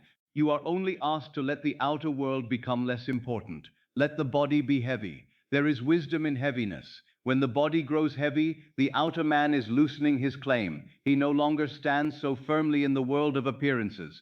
The muscles soften, the jaw unclenches, the hands rest. The breath, which in the day may have been quick and shallow, begins to descend. It becomes slower, lower, gentler. And as the breath slows, thought begins to lose its sharpness. What seemed urgent in the day becomes less commanding. What seemed impossible becomes less solid. The senses, which shouted so loudly while you were awake, begin to speak in whispers. This is the beginning of the doorway. You may notice thoughts still moving. Let them move. Do not be alarmed by them. Do not say, I cannot do this, because thoughts are coming. Thoughts come to all men. Thoughts are not the obstacle. Your identification with them is the obstacle. If a thought passes saying, it cannot happen, let it pass. If a memory rises, let it pass. If the mind offers you a problem, do not accept the invitation to solve it now. The hour before sleep is not for solving shadows. It is for entering the cause. You need not fight thoughts. Fighting them only strengthens them. If you wrestle with a thought, you give it the dignity of an opponent. Instead, let it be like a sound in another room. You hear it, but you do not follow it. You remain where you are, softening, descending, entering. The body is resting. The mind is becoming tender. The inner world is near. In this state, imagination becomes easier because the outer world no longer has the same authority. During the day, you may imagine a scene, and then immediately the senses protest. They say, where is it? Show me the evidence. This is not true. But near sleep, the senses grow dim. The reasoning mind weakens. The gate of the subconscious opens. And what you feel there as real is accepted more deeply than what you merely think in the day. This is why one simple imaginal act in the state akin to sleep can impress the subconscious more powerfully than hours of anxious effort. Hours of strain may do little if the state beneath them is fear, but one quiet moment of accepted fulfillment, felt in this softened borderland, can plant the seed with extraordinary depth. The subconscious receives feeling as instruction. It does not ask whether the scene is reasonable. It does not ask whether the world has agreed. It does not ask whether other men would approve. It receives what is felt as true, and then it begins to build. Now, as you lie there, or as you imagine yourself lying there tonight, do not ask, am I in the state yet? That question belongs to the anxious watcher. It brings you back into effort. Instead, feel the signs gently. The body becomes heavier. The breath is slower. The room feels less present. You may still hear sounds, but they do not disturb you as much. The eyelids feel soft. The mind begins to drift, yet you remain aware enough to choose. Images may arise by themselves. A face, a room, a word, a scene. This is natural. It means the inner faculty is awakening, while the outer faculty is withdrawing. In that place, bring one thing only. Do not bring a crowd of desires. Do not bring a tangled bundle of problems. Do not bring one simple assumption, one clear end, one small scene that implies the wish is fulfilled. You are not trying to convince the subconscious by length. You are impressing it by reality. Perhaps the desire before you has been called impossible. Do not imagine the struggle to overcome it. Do not imagine the complicated road. Do not imagine the faces of those who must change. Do not imagine yourself trying, explaining, pleading, waiting. Imagine after. Imagine done. Imagine the proof that the thing is no longer impossible because it has already happened. It may be a voice saying, it all worked out. It may be the feeling of holding a letter that brings relief. It may be a hand in yours, warm and certain. It may be the quiet breath you would breathe if the burden were lifted. It may be the simple act of lying in bed, smiling softly because you know the matter is settled. The scene can be small. It should be small. The seed is small, but it contains the tree. Now enter the scene from within. Do not look at yourself as though you were watching another person. You are not a spectator of your fulfilled desire. You are the one living it. If you imagine holding the letter, feel the paper in your hand. If you imagine hearing a voice, hear it as though it is spoken to you. If you imagine relief, feel it in your chest, your shoulders, your breath. If you imagine freedom, feel the space it gives you. Let the scene happen to you and through you, not before you as something distant. This is important because to watch the desire from outside is still to be separate from it, but to experience it from within is to occupy the state, and the world reflects occupancy, not admiration. Many admire their desires for years and never enter them. They think of the end, but they do not think from the end. In the state akin to sleep, you are learning to think from it, to feel from it, to rest from it. Do not try to make the scene perfect. Perfection is another mask of strain. If the image is not clear, let the feeling be clear. If the details fade, hold the atmosphere. If the voice is faint, feel the meaning of the words. The subconscious is moved by the feeling of reality, not by artistic precision. A simple feeling of completion, honestly accepted, is enough. If the mind wanders, return softly. Do not scold yourself. The mind is like a child at bedtime. You guide it back gently. If it wanders into memory, guide it back to the end. If it drifts into worry, guide it back to relief. If it begins to ask how, guide it back to done. Each return is not failure. Each return is an act of choosing. Each return strengthens the new state. And as you repeat the scene softly, you may notice a change. At first it may feel like imagination. Then slowly it begins to feel more natural. The body may respond. You may sigh. A small smile may appear. The breath may grow deeper. You may feel warmth, relief, quiet joy, or simply peace. Do not demand great emotion. Do not force tears. Do not chase excitement. The fulfilled state often comes quietly. It feels settled. It feels ordinary. It feels like something already belonging to you. That is the tone you want. When the scene begins to feel natural, when you can rest in it even briefly, the seed has touched the soil. And then, do not think, I must stay awake and do more. More is not always better. One accepted moment is creation. If sleep takes you while you are in the feeling, then sleep carries the seed into the deep. The conscious mind has stepped aside. The subconscious has received. The work has begun in silence. There is a strange pride in man that believes he must remain in control even at the doorway of sleep. He wants to manage the seed after planting it. He wants to know how deeply it has gone, how long it will take, what path it will use. But this is not your work. Your work is to choose the seed and feel it real. Sleep will do what you cannot do by effort. Sleep carries the impression beyond the surface. Sleep places it in the hidden depths, where the bridge of incidents is born. You may have heard me say that you should fall asleep in the assumption of the wish fulfilled. I did not say merely think of the wish fulfilled. I did not say admire it. I did not say beg for it. I said fall asleep in it. To fall asleep in it is to make it your final dwelling place before the body leaves waking consciousness. It is to cross the threshold wearing the new garment. It is to take the fulfilled self into the deep instead of the old self. This is why the state akin to sleep is so powerful. It allows you to leave behind the argument of the day. In the day, the world may have told you no. In the day, the senses may have shown you lack. In the day, the old state may have spoken loudly. But at night, in this tender interval, you are free to choose what is real within you. You are free to enter the state that the world has not yet confirmed. You are free to plant the seed of a new world. And if you plant it faithfully, the world must confirm it. Now I want you to imagine this carefully. A woman lies down after a long day. In the old way, she would have carried her worry into sleep. She would have rehearsed the faces, the debts, the disappointments, the unanswered questions. But tonight she remembers the law. She lets the body grow heavy. She breathes slowly. She does not fight the thoughts that pass. She lets the room fade. Then she imagines one small scene. A trusted voice saying, it is all settled now. She hears it softly. She feels the relief. Her body loosens.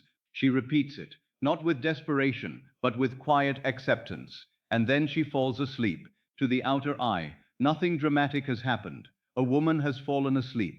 But in the inner world, creation has begun. She has not slept in the problem. She has slept in the answer. She has not carried fear into the deep. She has carried relief.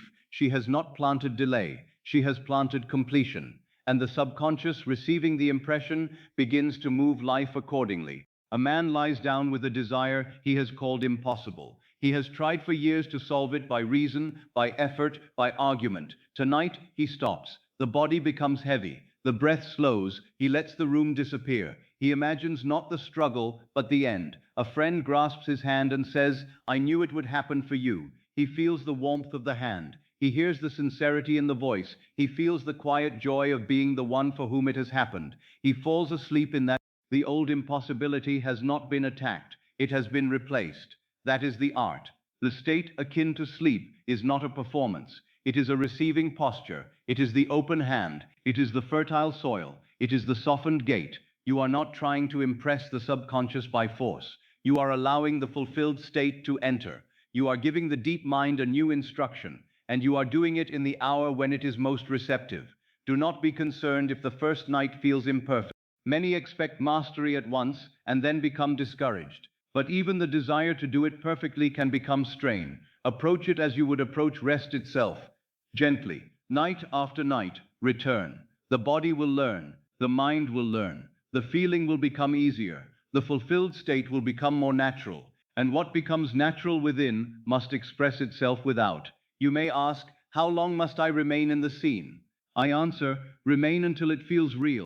This may be a few moments, it may be longer. Time is not the measure, reality is the measure. If in a few breaths you feel the relief of the end, that is better than an hour of anxious effort. The subconscious is not impressed by the clock, it is impressed by conviction, by feeling, by naturalness. You may ask, what if I fall asleep too quickly? Then be grateful. If the last feeling was the end, sleep taking you from the fulfilled state is not interruption, it is delivery. Which the seed has gone into the deep without resistance. You may not remember the scene in the morning, but the subconscious has received the state. You may ask, what if I wake and the old world is still there? Then understand, the seed has been planted, and seeds grow in their appointed manner. Do not dig it up. Do not say it did not work. Do not make the old reflection your judge. Continue. Return at night. Enter again. Sleep again in the end.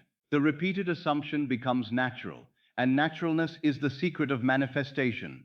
Now, as these words are being spoken, you may already begin to feel the rhythm of the state. The body listens, the deeper mind listens. You do not have to grasp every word. Let the teaching become atmosphere. Let it become permission. Permission to stop forcing. Permission to stop checking. Permission to stop dragging the old self into sleep. Permission to enter another state. Let the body grow. Let the breath slow. Let the thoughts become softer. Let the room fade. Let the inner world come nearer. Do not fight. Do not strain. Do not demand perfection. Simply soften and enter.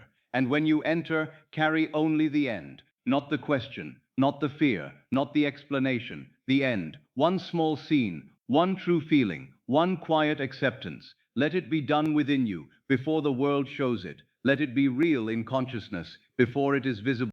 Let sleep receive you as the one who has received. For what is felt there as true is accepted as instruction.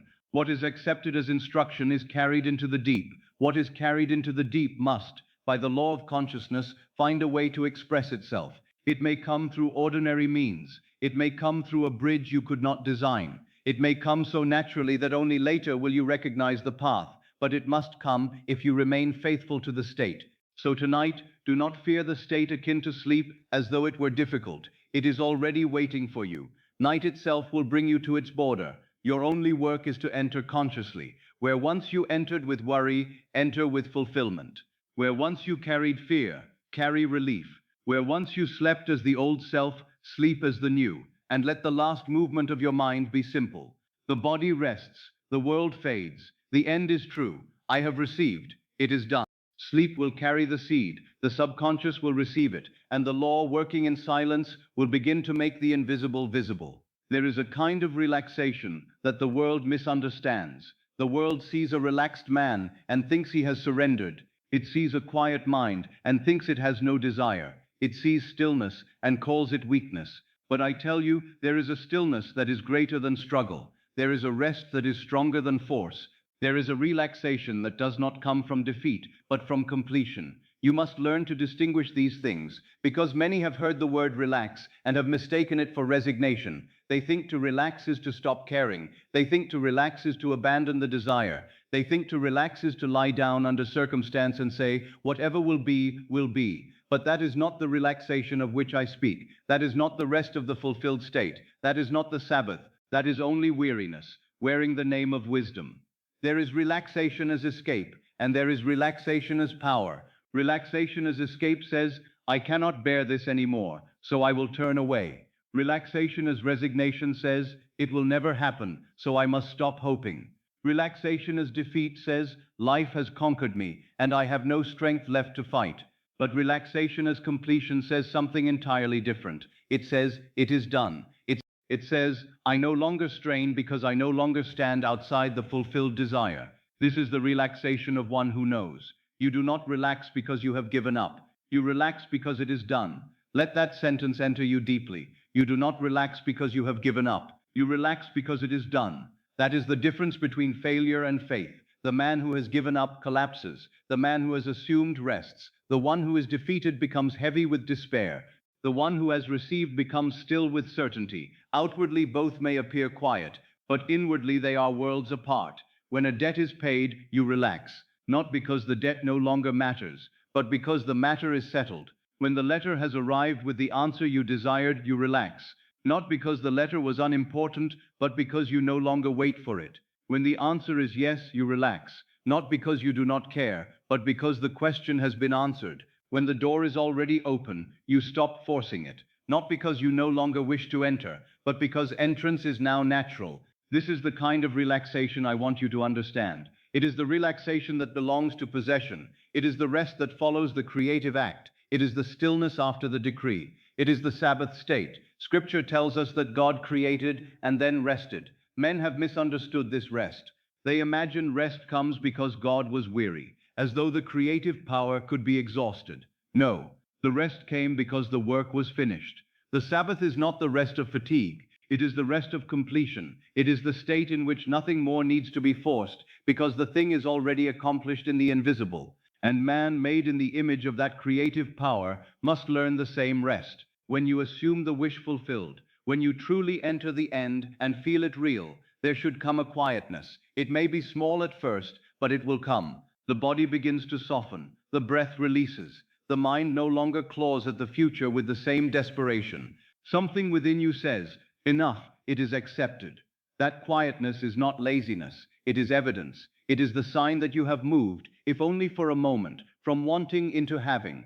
Most people do not trust that quietness. They enter the feeling for a moment, and then immediately they become frightened. They think, if I stop worrying, perhaps I will lose it. If I stop trying, perhaps nothing will happen. If I stop checking, perhaps I am being foolish. So they return to tension, believing tension keeps the desire alive. But tension does not keep the desire alive. Tension keeps absence alive. Tension says, it is not yet done. And the subconscious, hearing the state, receives not the desire, but the absence. The true fulfilled state does not tremble. It may be gentle, it may be quiet, it may not feel dramatic, but it does not tremble. The man who knows his ship has arrived does not stand on the shore, begging the sea. The woman who knows the answer is yes does not continue pleading as though it were no. The one who has received does not continue asking as one who has not.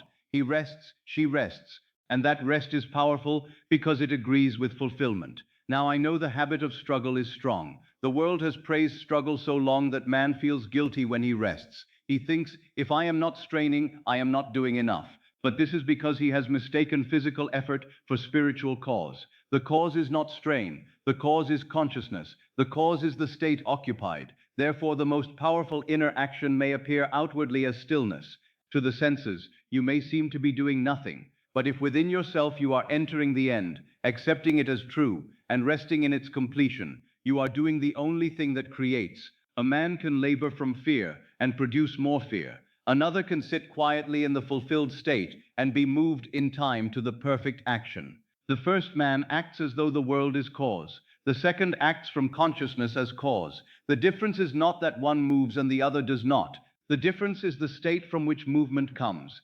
Action born of lack is struggle. Action born of fulfillment is the bridge. So when I invite you to relax, I am not inviting you into passivity. I am inviting you into correct causation. I am inviting you to stop trying to force effects and to assume the cause. I am inviting you to experience the inner rest that proves you have accepted the fulfilled desire. If the thing were already yours, how would you breathe? If the matter were already settled, how would your shoulders feel? If the door were already open, what would happen to the tightness in your chest? If the impossible had already yielded, what would become of the battle in your mind? Feel that now. That is not fantasy. That is the beginning of the new state. Do not wait for the outer world to relax you. The outer world is the echo. It cannot speak first. Do not wait for the fact to give you permission to rest. The fact is the shadow. It cannot command the light. Do not wait for the letter, the money, the healing, the embrace, the opportunity, the visible sign. Feel the rest of the answered prayer now, and the world must organize itself around that state. This is the great reversal. The world says, when it happens, I will relax. The law says, relax as though it has happened, and it must happen. The world says, when I see the evidence, I will believe. The law says, believe in consciousness, and evidence will appear. The world says, when the impossible becomes possible, I will be at peace. The law says, enter peace, and the impossible begins to dissolve. This relaxation is not dull, it is alive, it is not empty, it is full of certainty, it is not indifference, it is possession, it is the inward composure of the one who has accepted the end. In that composure, the subconscious receives a clear instruction. It is no longer confused by mixed states. It is no longer hearing words of faith over feelings of panic. It receives the feeling of completion. And what is received in feeling must be expressed in form. Let me give you an image. A man is waiting for news. He has asked, he has hoped, he has feared. Every sound at the door startles him. Every letter makes his heart rise and fall. He lives in suspense. Then one day the answer arrives, and it is yes, immediate. He sits differently. He breathes differently. He no longer strains toward the future.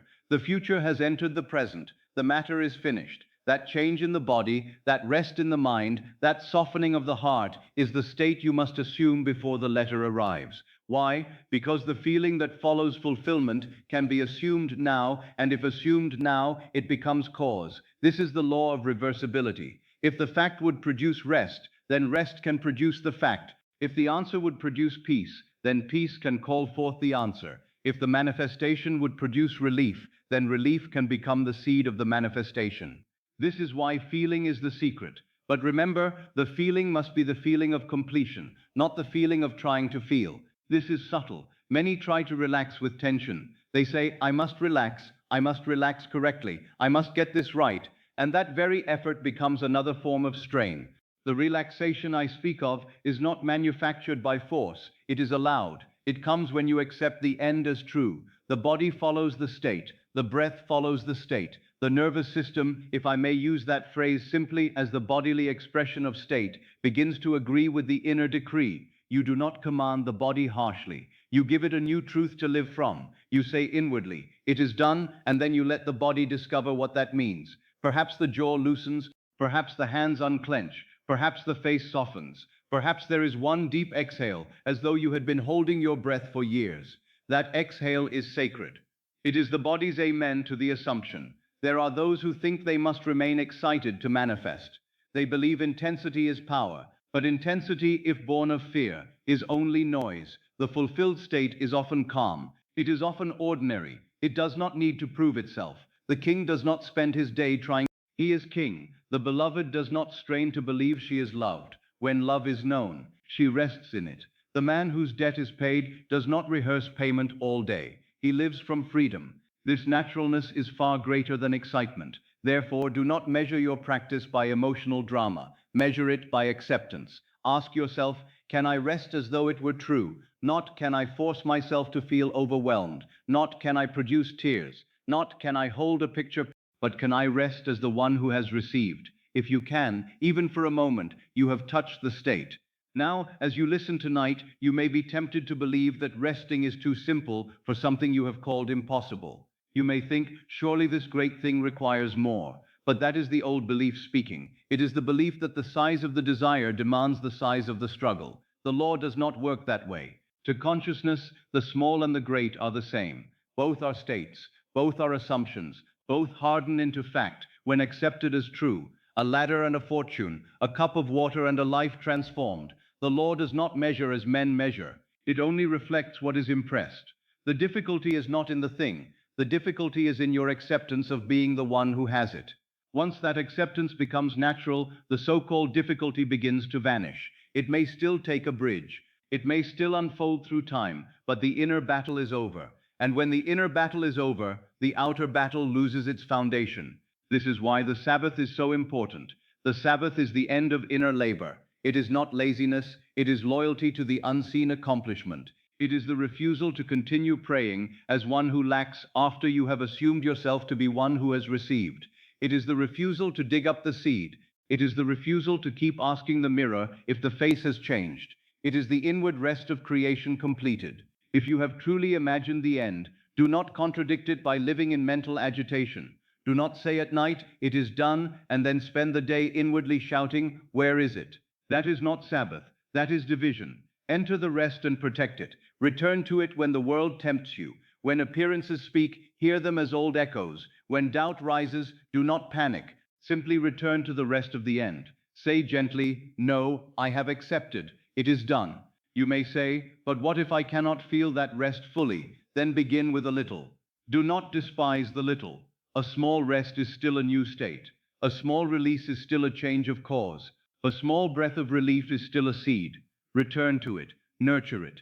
At night especially, let it grow. The state akin to sleep will help you. As the body naturally relaxes, join that bodily relaxation to the assumption of completion. Let the body's descent into rest become the symbol of your desire's fulfillment. As the body lets go, let the old state let go. As the breath slows, let the struggle fade. As sleep approaches, let the end become the only reality you carry within. When a debt is paid, you relax. So tonight, feel the debt paid, whatever the debt may be. It may not be money. It may be a debt of sorrow, a debt of waiting, a debt of fear, a debt of loneliness, a debt of old shame. Feel it paid. Feel the account cleared. Feel the burden lifted. Do not ask how. The paid state knows nothing of how. It only knows relief. When the letter has arrived, you relax. So tonight, feel the letter received. Not necessarily paper in your hand, but the message of fulfillment. The answer has come. The word has been spoken. The matter is settled. Feel when the answer is yes, you relax. So tonight, hear yes in the deep of your being. Not shouted, not dramatic, but certain. Yes to the desire. Yes to the end. Yes to the state. Yes to the new self. Let that yes be enough. When the door is already open, you stop forcing it. So tonight, stop pushing.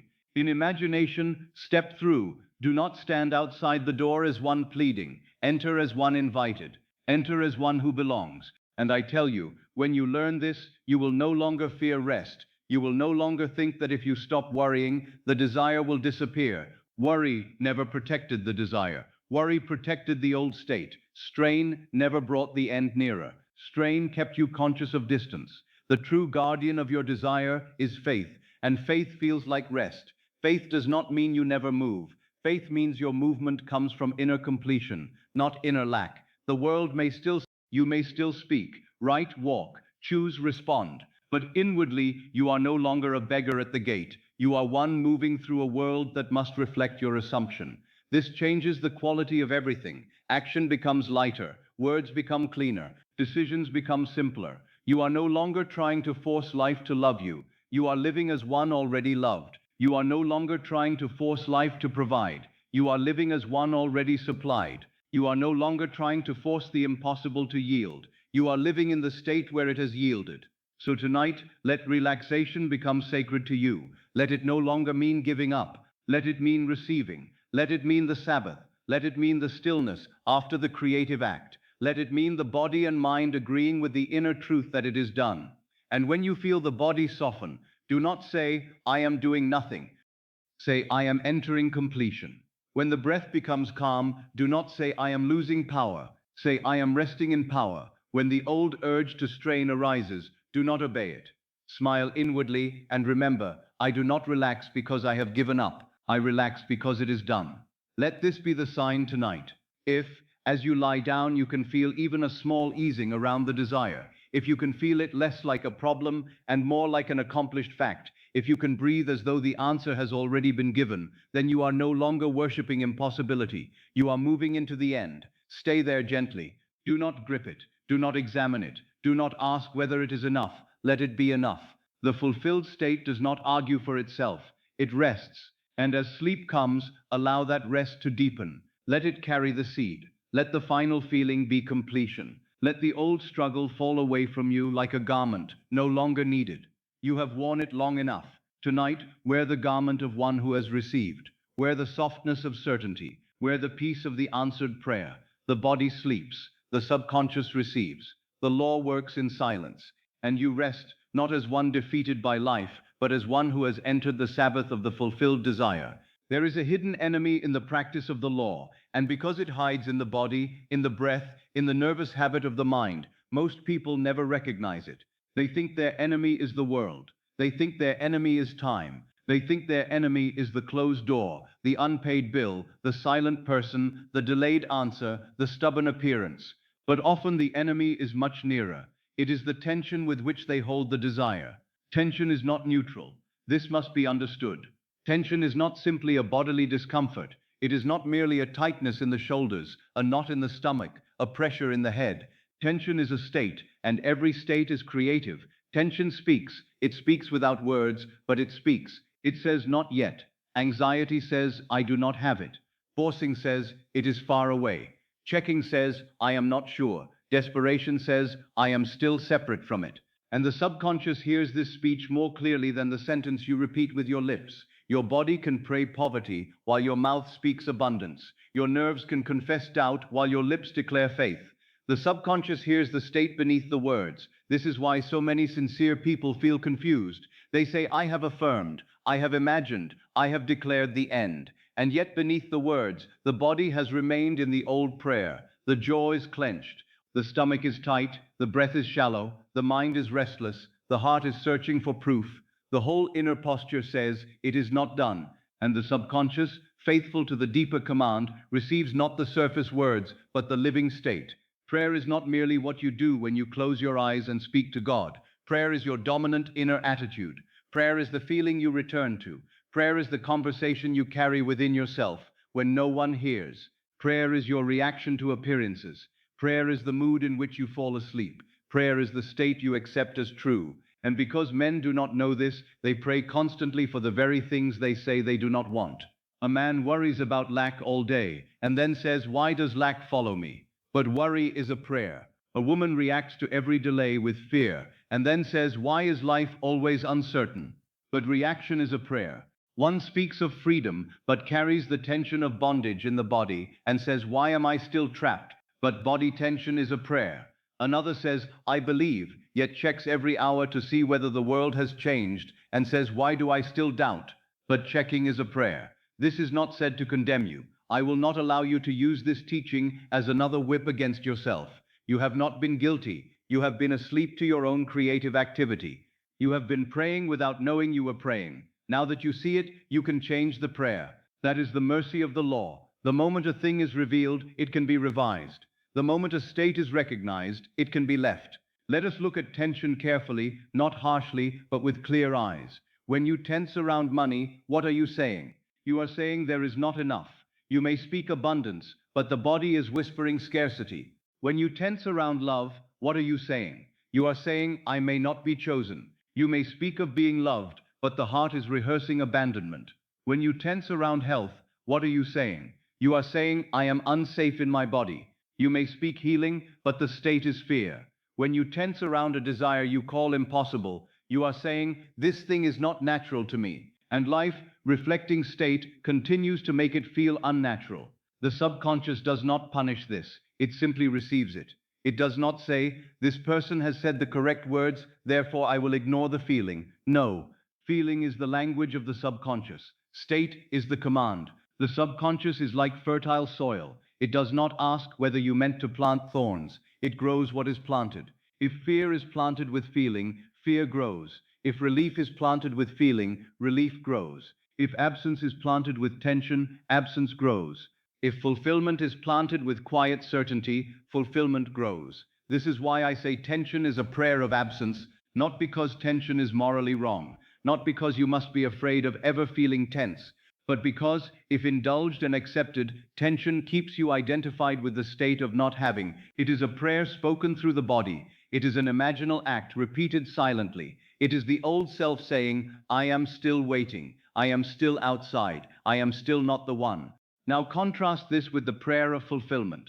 The prayer of fulfillment does not always use many words. Sometimes it uses none. It is the deep exhale of one who knows the matter is settled. It is the relaxed hand of one who has received. It is the quiet smile of one who has entered the end. It is the calm inward assurance that says, it is done. It is the feeling of possession before the senses show possession. It is the rest of the answered prayer. The prayer of absence asks from lack. The prayer of fulfillment receives from being. The prayer of absence says, please give me. The prayer of fulfillment says, thank you, I have received. The prayer of absence keeps the desire outside. The prayer of fulfillment enters the desire and lives from it.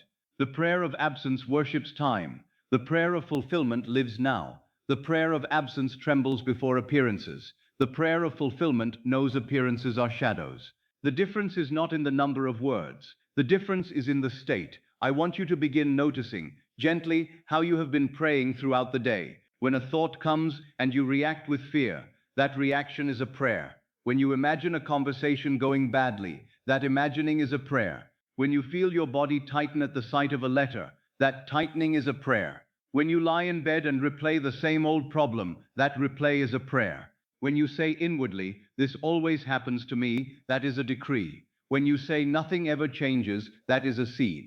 When you say it is impossible and feel it deeply, that is worship of the old state. But you can change this. You can turn prayer from absence to fulfillment. You can stop using the power of imagination against yourself. You can stop feeding the old world through repeated fear. You can learn to feel the end before the world confirms it. And when you do, prayer becomes creative in the way it was meant to be. True prayer is not begging a distant power. True prayer is assuming the feeling of the wish fulfilled. True prayer is entering the state in which the answer has already been given. True prayer is sleeping as the one who has received. True prayer is the inner acceptance that makes the outer world rearrange itself. Do you see now why tension matters? If true prayer is feeling the wish fulfilled, then tension, when it is accepted, is feeling the wish unfulfilled. It is the opposite prayer. It is the body's declaration that the end has not been entered.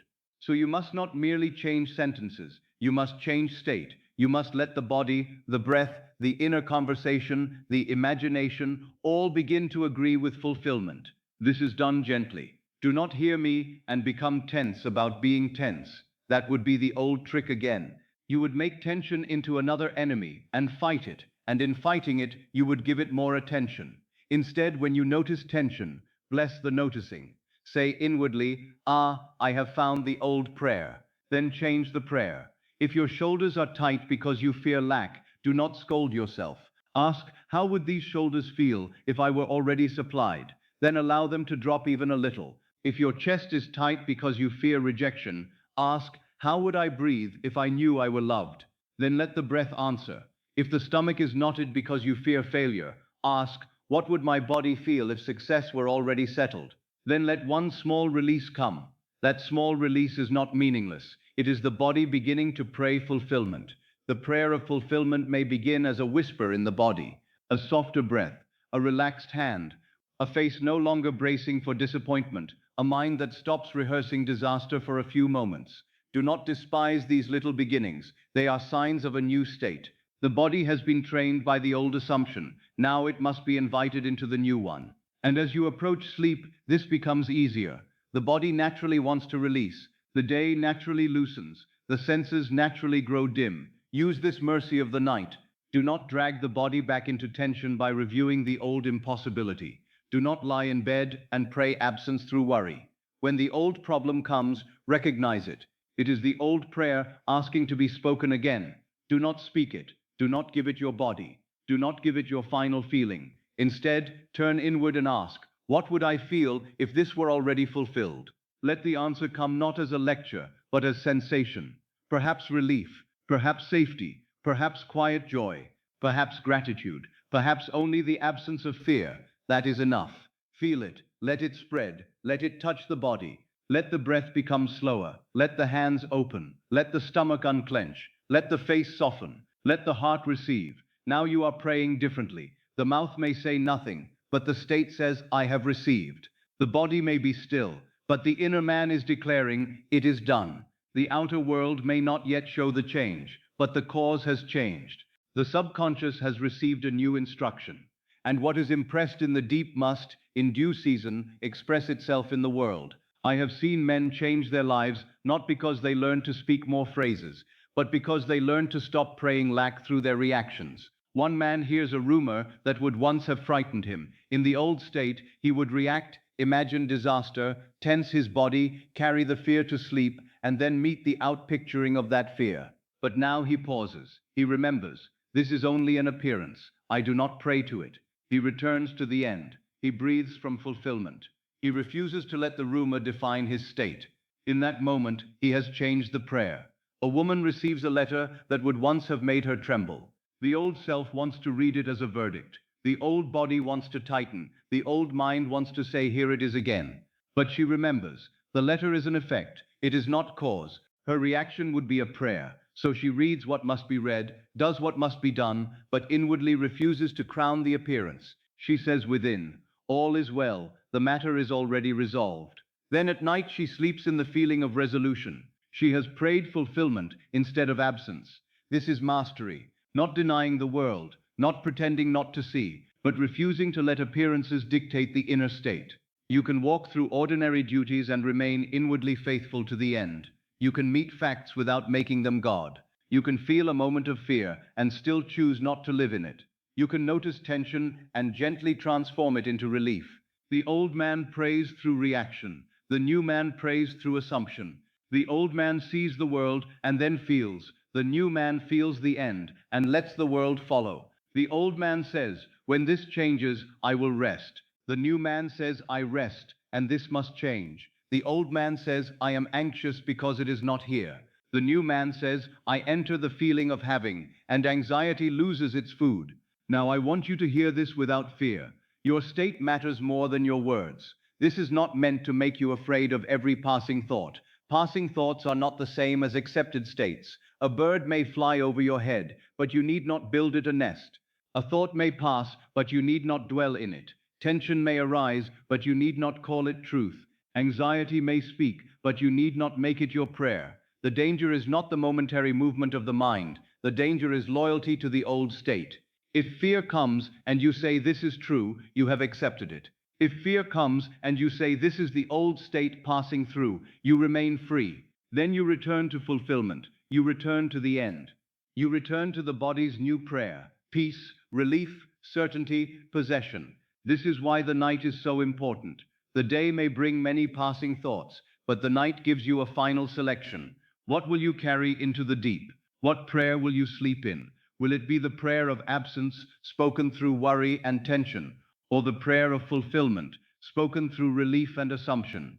Tonight, choose fulfillment. If the desire has seemed far away, do not sleep in distance.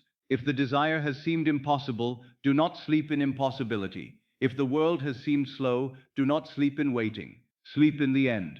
Sleep in the state where the thing is already true. Sleep with the body agreeing, as much as it can, with the feeling of completion. Let your mouth and your body say the same thing. If your lips whisper, it is done, let the shoulders soften, as though it is done. If your mind says, I have received, let the hands open, as though you have received. If your imagination shows you the end, let the heart feel the relief of the end. Bring the whole being into agreement. This is true prayer.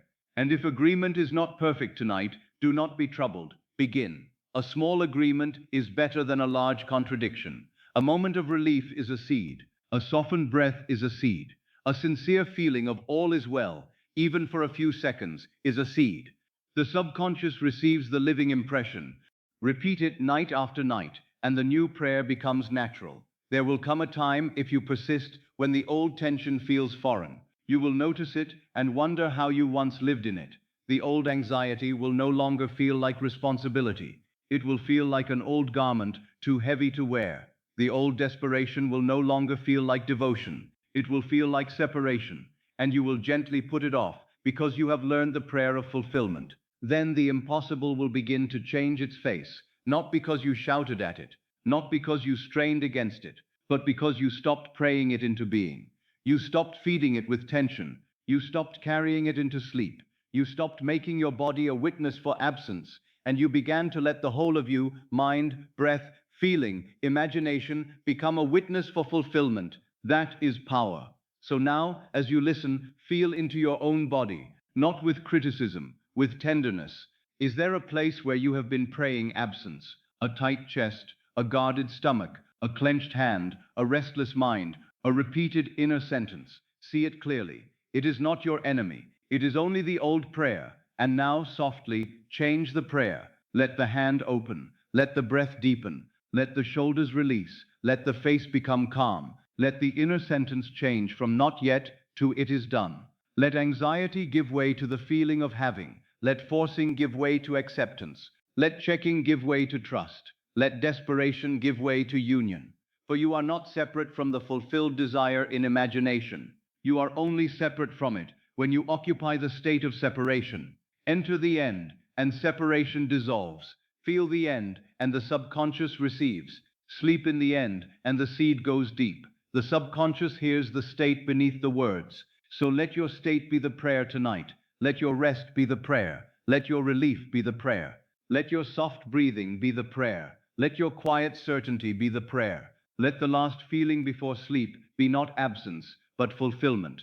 And as you drift, remember this: you are always praying. The only question is, what prayer are you living? Tonight, choose the prayer of the one who has received. Tonight, let the body, the heart, the imagination, and the deep mind agree. It is done. All is well. I have received. The law works in silence, and I sleep in fulfillment. Allowing is one of the most misunderstood words in the whole art of creation. Men hear it, and they think it means waiting. They think it means sitting helplessly while life decides their fate. They think it means giving up the desire, lowering the heart, making peace with disappointment, and calling that surrender. But I tell you, that is not allowing, that is resignation. That is the old man dressing defeat in spiritual language. Allowing is not waiting helplessly. Allowing is not hoping someday. Allowing is not giving up the desire. Allowing is not doing nothing from despair. Allowing is not passively accepting circumstances as final. To allow does not mean that you bow before the world and say, "This is all I may have." No. To allow, in the true sense, is to accept the end inwardly. It is to receive in consciousness. It is to rest in the fulfilled assumption. It is to leave the how to the law. It is to refuse to contradict the seed once you have planted it. Allowing is the inner yes that lets the seed take root.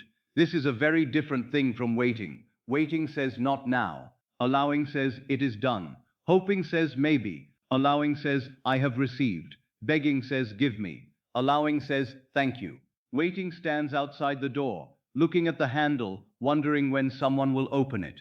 Allowing enters the room in imagination and rests there as though it belongs. Waiting keeps the desire in time. Allowing receives it in being. You must feel the difference, not merely understand it. A man who waits may appear patient, but inwardly he is often divided. He says, I believe, but feels, it is not here. He says, I trust, but watches the world for proof. He says, it will come, but in saying will, he often places it safely away from now. His waiting is not faith. It is delay wearing a gentle face. And because the subconscious hears the state beneath the words, the state of waiting produces more waiting. But the man who allows does something quiet and powerful. He no longer pushes the desire away into the future. He no longer stands in the state of not having. He inwardly receives. He accepts that in imagination, which is the only creative reality, the end is already accomplished. And because he receives it there, he rests. He does not rest because the world has already shown him the visible proof. He rests because he has accepted the invisible fact, and the visible must follow the invisible. This is why allowing is an action, not an outward action perhaps, though outward action may later arise naturally. It is an inward action. It is the act of consent. It is the act of saying yes to the fulfilled state. It is the act of taking possession in consciousness, and no outward movement can substitute for this inward act. A man may run all day, speak to many people, write many letters, make many plans, but if inwardly he remains one who lacks, his action is rooted in lack. Another may be still for a moment, enter the end, receive it inwardly, and from that state be moved to the perfect action. The first is laboring in waiting. The second is allowing. Now listen carefully. When you truly allow, you do not abandon the desire. You abandon the struggle around the desire. You do not surrender the end. You surrender the anxious control of the means. You do not say, I no longer want it. You say, I have received it inwardly, and I leave the manner of its appearance to the law. This is faith. This is intelligence. This is the way of the awakened imagination. Most people confuse control with power. They think if they can decide the path, decide the person, decide the hour, decide the channel, then they are being faithful. But often they are only afraid. They are afraid that if they do not hold the desire tightly, it will vanish. They are afraid that if they do not watch every sign, they will miss it. They are afraid that if they do not force the bridge, no bridge will be built. But the bridge of incidence is not built by anxious control. It is built by the subconscious after the end has been impressed. Your work is the end. The law's work is the bridge. To allow is to honor this division. You assume the end. You feel it real. You receive it inwardly. Then you leave the how. You do not keep pulling the seed from the soil to ask how it will grow. You do not command the roots. You do not instruct the sunlight. You do not demand that the rain fall by your schedule. You plant, you water with feeling, and you allow. And allowing is not neglect, it is trust in the life of the seed. If a seed could speak, it would not ask you to squeeze it. It would ask you to place it in the soil and leave it there. If the subconscious could be described in this way, it would not ask you for panic. It would ask you for clear impression. Give it the feeling of the end. Give it the conviction. Give it the naturalness. Then stop contradicting it. Stop saying in the day what denies what you planted at night. Stop digging. Stop checking. Stop declaring absence after you have entered fulfillment. This is what I mean by refusing to contradict the seed. If tonight you fall asleep feeling free, do not rise tomorrow and spend the day repeating, I am trapped. If tonight you sleep in supply, do not rise and rehearse scarcity as though it were your master. If tonight you enter the state of being loved, do not spend the next day telling yourself you are forgotten. If tonight you accept that the impossible is done, do not wake and place impossibility back upon the throne. To allow is to remain loyal to the seed.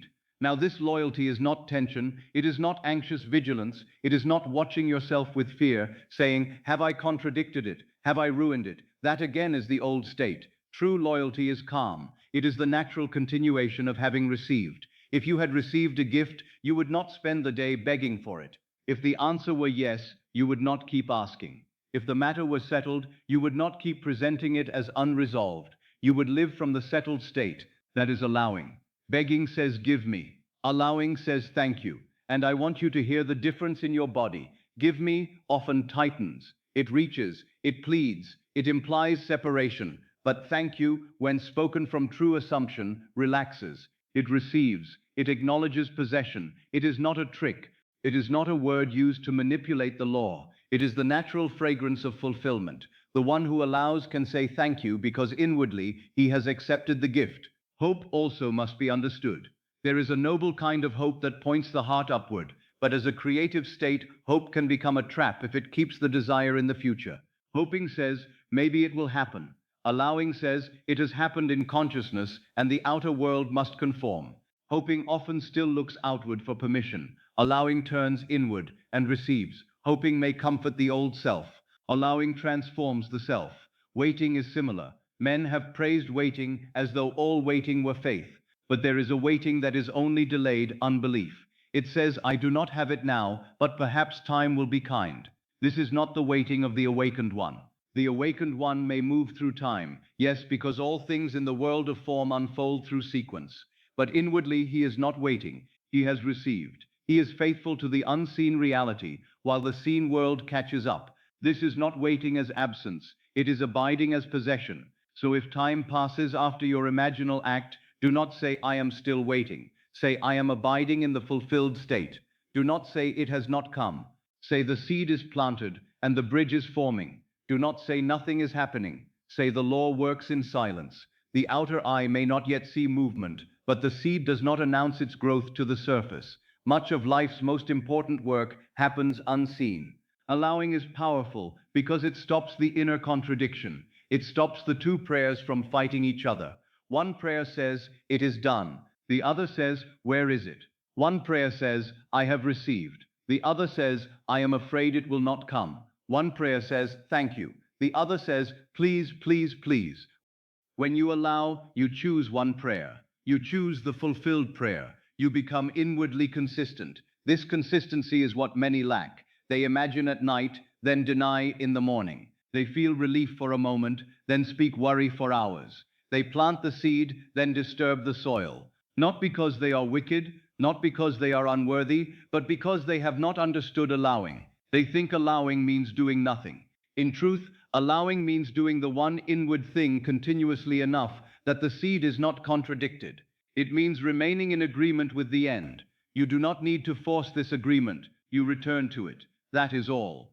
When the mind wanders to fear, return. When the senses shout, return. When the old state says, "This is impossible," return. When the body tightens, return to the breath of one who has received. When you feel the urge to check, return to the inner yes.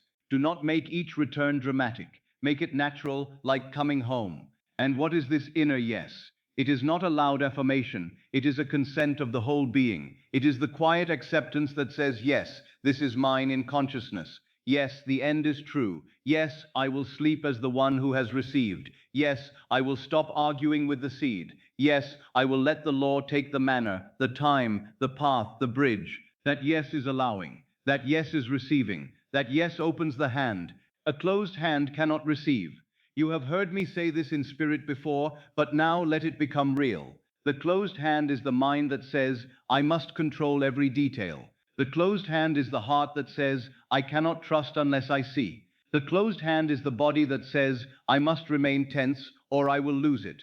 But receiving requires openness, not weakness. Openness. The hand opens because it trusts the gift. The heart opens because it has accepted the end. The mind opens because it no longer worships the how. Now, if you fear that allowing means you will become inactive, understand this: right action is never prevented by allowing. It is purified by allowing. When you receive inwardly, the actions that follow are less frantic and more exact. You may still write the letter, take the journey, speak the word, make the choice, but you do it from a different state. You are no longer acting to become, you are acting from being.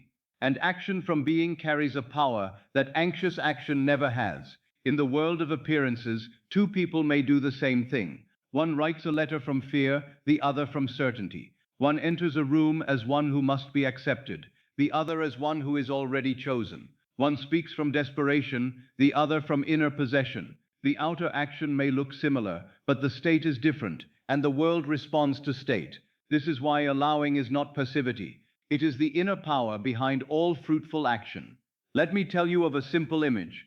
A man waits for a guest. If he is uncertain whether the guest will come, he keeps looking through the window. He checks the road. He questions every sound. He walks from room to room. He says, "Perhaps he will not come."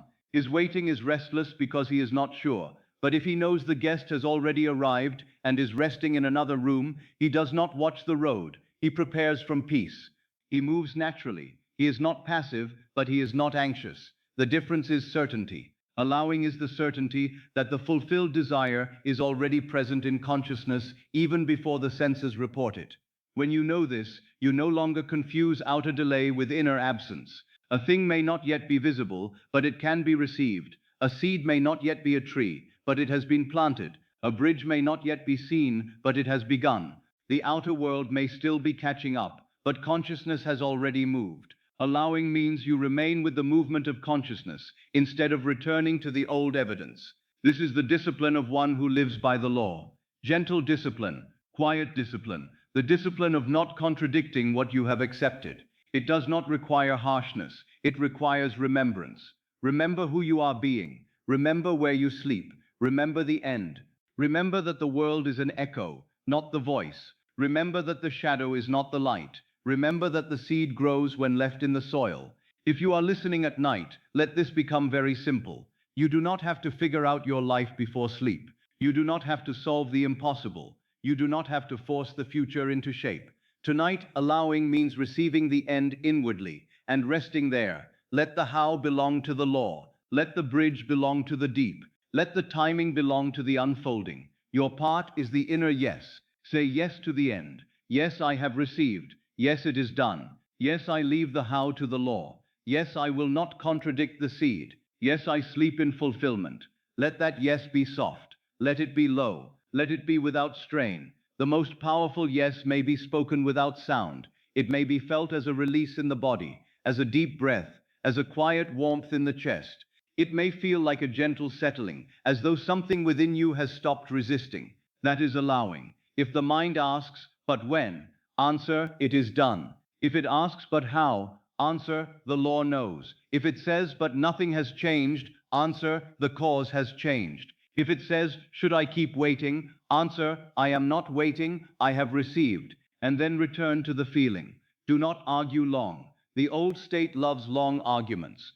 The new state is simple. There is a dignity in allowing. The beggar pleads. The awakened one receives. The beggar waits for a power outside himself.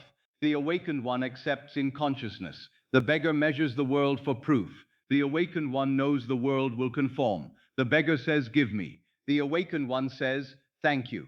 Not with arrogance, not with noise, but with quiet knowledge. Now as sleep comes nearer, allow yourself to feel the difference between waiting and receiving. Waiting leans forward. Receiving settles back. Waiting tightens the future. Receiving opens the present. Waiting asks the world to decide. Receiving decides within. Waiting says, I am not yet. Receiving says, I am. Feel how different they are. Let the body choose receiving. Let the breath choose receiving. Let the imagination choose receiving. This is how the impossible begins to move. Not because you stare at it. Not because you wait before it. Not because you beg it. But because you receive the fulfilled state inwardly. And the old impossibility no longer has your agreement. It cannot live without your inner yes. Withdraw yes from the impossible and give yes to the fulfilled desire. That is allowing. Allowing is the inner yes that lets the seed take root. Carry that into sleep, not as a phrase to analyze, but as a feeling to inhabit. The seed has been planted. The soil is deep. The law is faithful. You do not need to dig. You do not need to force. You do not need to stand guard over the night. You have received in consciousness, and what is received there must be expressed here. So rest now, not in waiting, but in receiving. Rest not in hope that trembles, but in faith that knows. Rest not in passive acceptance of old circumstances, but in active acceptance of the fulfilled end. Rest as one who has said yes within. Rest as one who has left the how to the law. Rest as one who will not contradict the seed. And let the night carry your yes into the deep. Now I will give you a sentence to carry into sleep, not as a charm, not as a superstition, not as a string of words repeated nervously in the hope that repetition alone will persuade the deep mind. I give it to you as a seal placed upon the imaginal act, a quiet decree spoken from the end, a final inward movement that says to the subconscious, this is the state I accept, this is the truth I carry into the night. The sentence is simple. I relax and I allow. It is done. Do not rush it. Do not make it common. Do not turn it into a mechanical phrase. Let it be spoken slowly within you, as though each part were a door closing behind the old self and opening before the new. I relax and I allow. It is done. This sentence has no power if it is spoken from panic. It has no power if it is repeated while the heart is still begging. It has no power if the lips say it is done, while the body says it is not. The sentence is not meant to force the state. It is meant to seal the state. First, you move inwardly toward the end. First, you allow yourself to feel, even faintly, that the wish is fulfilled. First, the body begins to soften. The breath begins to descend. The old argument begins to quiet. Then the sentence becomes powerful, because it agrees with what you are inwardly accepting. I relax and I allow. It is done. When you say, I relax, you are not saying, I give up. You are saying, I stop forcing. You are saying, I cease from the anxious labor of trying to make the world move first. You are saying, I no longer press my face against the mirror demanding a new reflection. I change the state within. You are saying, I release the false belief that tension is power. You are entering the Sabbath. You are allowing the body to become the witness of completion. I relax means the clenched hand opens. It means the jaw softens. It means the shoulders fall from the ears. It means the breath no longer comes as though life were pursuing you. It means the mind no longer needs to run ahead and arrange every path. It means the old self, the self that struggled, calculated, feared, and pleaded, is being laid down at the threshold of sleep. When you say, I relax, say it with the body. Let the body hear you. Let the body understand. If the body has been praying absence through tension, now let it pray fulfillment through release. Let the hands rest as though they have received. Let the face become calm as though the answer is yes. Let the chest open as though the burden is lifted. Let the whole being respond, not dramatically, but gently, for the fulfilled state is often gentle. Then comes the second movement, I allow. When you say I allow, you are not saying I wait helplessly. You are not saying I accept defeat. You are not saying I no longer desire. You are saying I accept the fulfilled state. You are saying I receive in consciousness. You are saying I let the seed take root. You are saying I leave the how to the law. You are saying I stop contradicting what I have planted.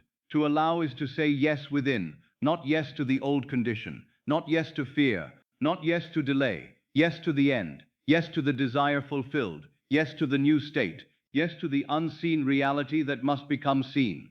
The world may still show the old reflection, but you do not take your command from the reflection. You allow the new state to be true within you before the mirror has changed. I allow means I do not dig up the seed. I do not demand the bridge. I do not stand at one door and insist that the answer must enter there. I do not hold the law by the throat and ask how, when, through whom. I allow means I trust the intelligence deeper than my reasoning mind. I allow means I have done the creative act inwardly, and now I let the law move in silence. This is not a modern affirmation.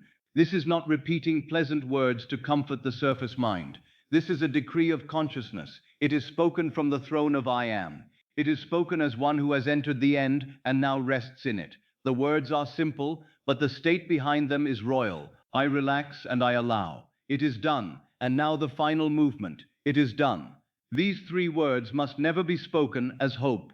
If you say it is done, while secretly meaning, I hope it will become done, then you are still postponing it. It is done means I no longer place it in the future. I no longer say one day. I no longer say perhaps. I no longer say when the world agrees. I no longer say after evidence comes. I accept it as finished in imagination now, and imagination is the only creative reality. It is done is the language of the end. It is the sound of the fulfilled state. It is the word spoken after creation, not before. It is the rest after the decree. It is the inner closing of the matter. And when it is felt, truly felt, even softly, the subconscious receives it as instruction. You may also say, it is finished. This is a sacred phrase. It does not mean life is over. It means the inner labor is complete. The old argument is finished. The begging is finished. The waiting is finished. The worship of appearances is finished. The seed has been planted. The state has been chosen. The end has been accepted. You may say, I have received, not I will receive, not I am trying to receive. I have received. This places the desire in possession, not in pursuit. The feeling of receiving must accompany it. A little relief, a little gratitude, a little quietness. Let the body feel what receiving means. A received gift is not chased. A received answer is not begged for. A received state is inhabited. You may say, I sleep in the end. This is a beautiful phrase for the night because it tells the deep mind where you are going. Not into fear, not into yesterday, not into the rehearsal of problems, into the end. I sleep in the end. I cross the threshold as the one who has received. I carry the fulfilled state into the subconscious. I do not sleep in the question. I sleep in the answer. And you may say, the law works in silence. This is for the mind that wants to check. This is for the anxious part of you that wants to wake tomorrow and immediately search the world for proof. The law works in silence. Seeds grow in silence. Bridges form in silence. People are moved in silence. Events begin to arrange themselves long before you recognize their pattern. The law does not need your nervous supervision. It needs your faithful acceptance. But return always to the simple seal. I relax and I allow, it is done. Let me show you how it lives in practice. Imagine that you have come to the end of the day. The outer world has given you many impressions, some pleasing, some troubling, some unfinished.